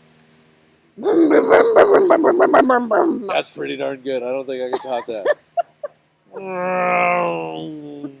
Mine had a little pop in it. Yeah, yours was idle right before the spin. That's right. Mine was high speed. Yeah, that's right. Yeah. We're nuts.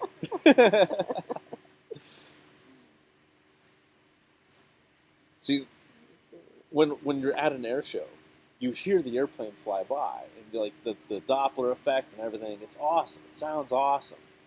But then when you're in the cockpit, all you hear is "what?" That's all you hear. It's just like the constant tone. And so there's times when I'm doing something cool, and I just go "wow" into the intercom because I'm like, that's what it sounds like on the ground. And that's the sound I made when I was a little kid, hiding in my toy box, pretending I was flying my little airplane. I didn't hide in a toy box. For some weird reason, I liked the laundry basket. You had kinder sisters than I did then. I don't have any sisters. I was probably hiding from my brother. Oh. Good stuff. Well, thank you for joining us here. If you like the live feed, make sure you click that subscribe button. It's free. Doesn't cost anything. If you'd like to support us, go to the IAC.org, and there's a Nationals tab, and you'll donate. The ability to donate there to the U.S. Nationals and the IAC, bringing you great products, great presentations, and helping this club grow and continue to educate the future airline pilots of today, military pilots, and aerobatic competitors like Ryan Tierney from, I already forgot, is he from MSU or he's from one of the colleges? Yeah, he's from the MSU Denver, and he's actually going to be safety pilot for a number of his teammates, as well as flying here for himself. Giving back, that's what we're looking to see. Yep. I wonder if he's doing this from the back seat as he pulls into the pole hunting. I don't know. Who was from MSU before this? Dylan. So yeah, no, they swapped. Yeah, so he could have been flying with Dylan earlier. Yeah. 45 up, trading all that airspeed for altitude as he gets ready for the 1.5 turn spin.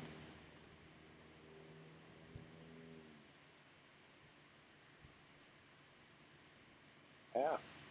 1. Half. Don't fix it. Leave it be. Fix it now. There you go. Good job, buddy. So what you're describing is how to hide. How to hide. Yep. If the judge don't see it, don't show it to him. Absolutely. Yeah. But if you overcorrect, it's like if you go over and then you correct back, that's obvious. Yeah. And I go, oh, gotcha. And there's some wind fixes too, isn't there? Yep.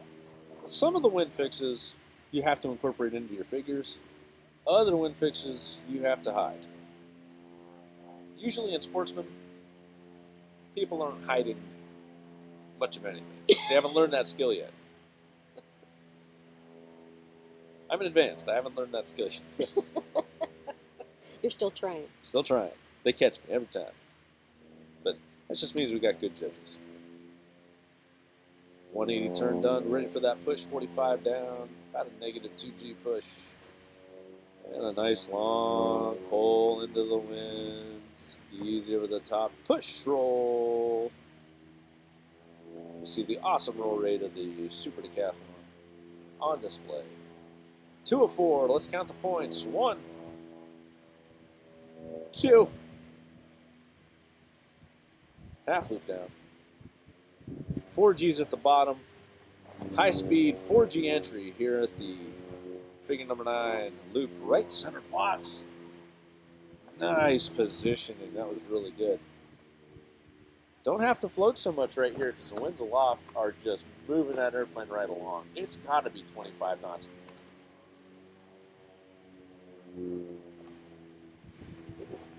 Pull vertical to the hammerhead. This might be my favorite maneuver, actually, the hammerhead.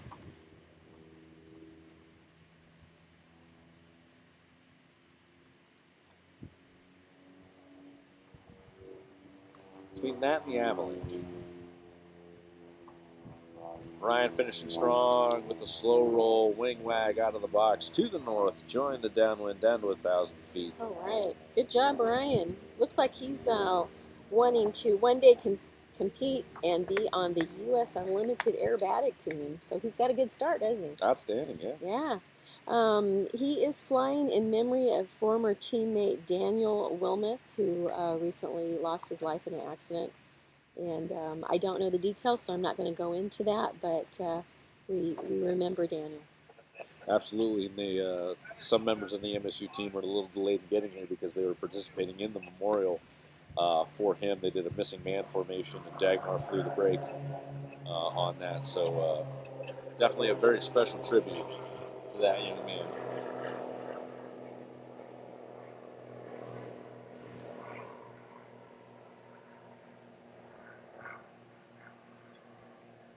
As the Baron makes a bunch of noise taking off in the background, we're getting ready for Andrew Coughlin to wrap up the Sportsman-powered known for U.S. Nationals 2022 here in Salina, Kansas.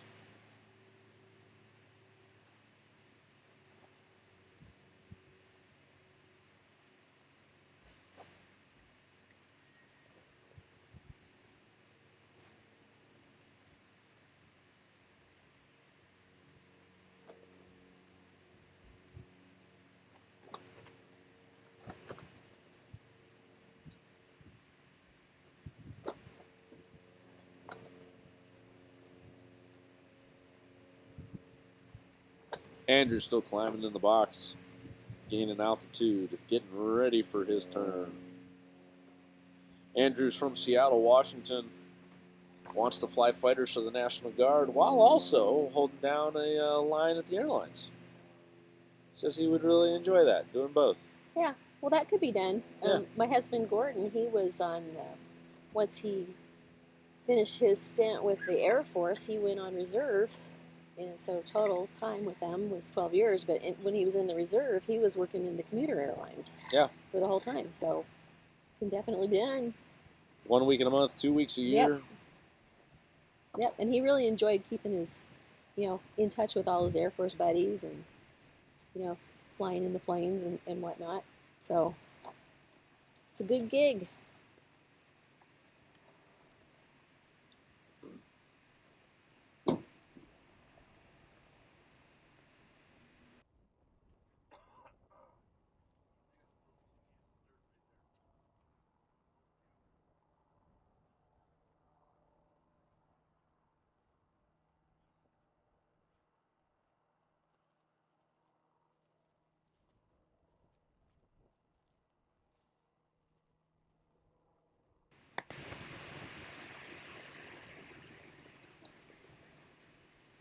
Hey, I just got a request from Jared Bachman, and I'm supposed to give a shout out to Jim Shut Up Click and Doug Partle.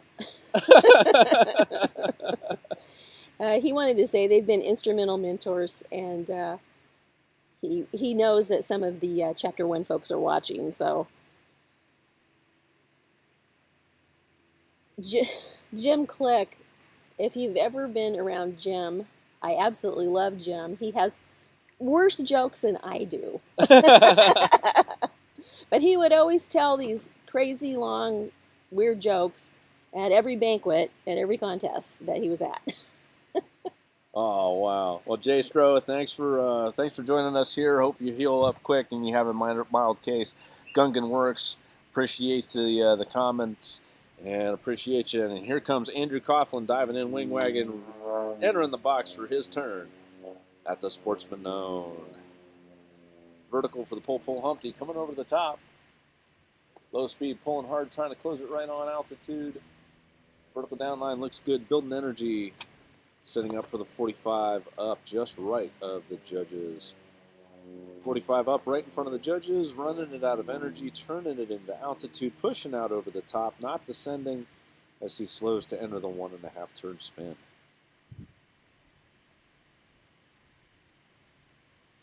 Rudder full left, stick back, rotate, power out of elements, neutral rudder, opposite elevator, forward, stop spin, neutralizer controls, set the vertical, recover from the dive. That's everything that's going on inside that aircraft, faster than I can say it. On the way down, setting up for the wedge, vertical up, pull 45. 2 of 4. Let's count the points. 1, 2. I definitely don't miss them when I actually count. That's, it's funny. It's really that way. If you just look at it, but you're not counting, sometimes it doesn't look the same. Nope. I don't know why that would be. Half loop up, half roll. Here comes the upright. Competition 180 turn. Is he going to go left or right? To the right, towards the judges. In the video, it looks pretty shallow, but if you look up, if you were here, sitting where I am, he's definitely got 60 degrees. You got it there. Setting of the heading rolling out, looking good. Push 45 down. Accelerating into the 5/8 loop up. Half roll on top.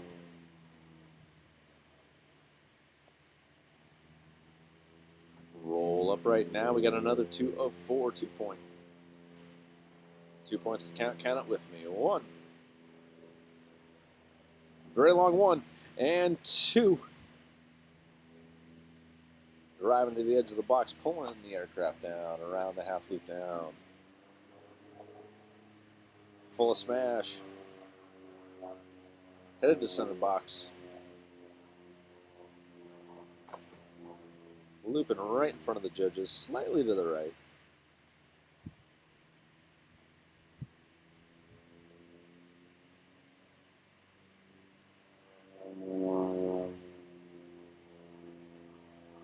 Continuing the drive upwind, positioning the hammerhead just left of the judges, getting them a good view.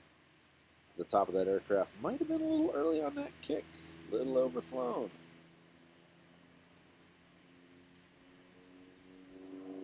And exiting now downwind for the slow roll. Really nice slow roll, nice stop, good wing rock here to close out. Thank you very much for joining us here for the 2022 Sportsman known flight. We want to thank our sponsors, Aura Aero, Sebron Dubois, Softy Parachutes, Extra Aircraft, US Aero, Dan Tarasevich, Chad Graves, MD Propeller, Gerd Muhlbauer, MX Aircraft, Jack Moskovich, Alan Green Aircraft Spruce, Jim Burke, Jerry and Peggy Reidinger, Marty Flournoy, David and Martha Martin, John Osmeyer, Doug and Patty Souter. Silver sponsors, Schilling Aviation Services, Bob Pauls, Chapter 89, Jeff Bourbon, Rob Holland, Mike Gooley, Patty Wagstaff, Dagmar Crest, Keith Doyne, John Wilcom, Greg Principato, and Duncan Corbel. And our bronze sponsors, Lori and Gordon Penner, Craig Gifford, Jim and Terry Branshire.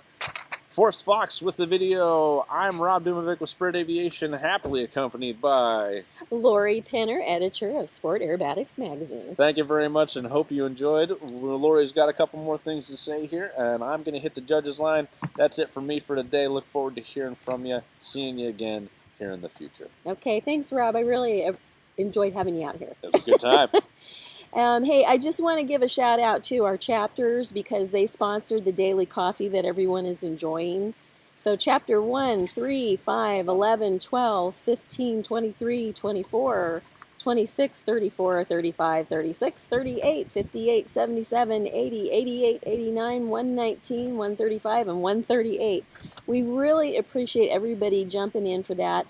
They bring a nice coffee display with decaf and regular leaded coffee out every morning to us, and it's there waiting for us when we come in at 7 o'clock in the morning, and it's very much appreciated. So thank you again for doing that.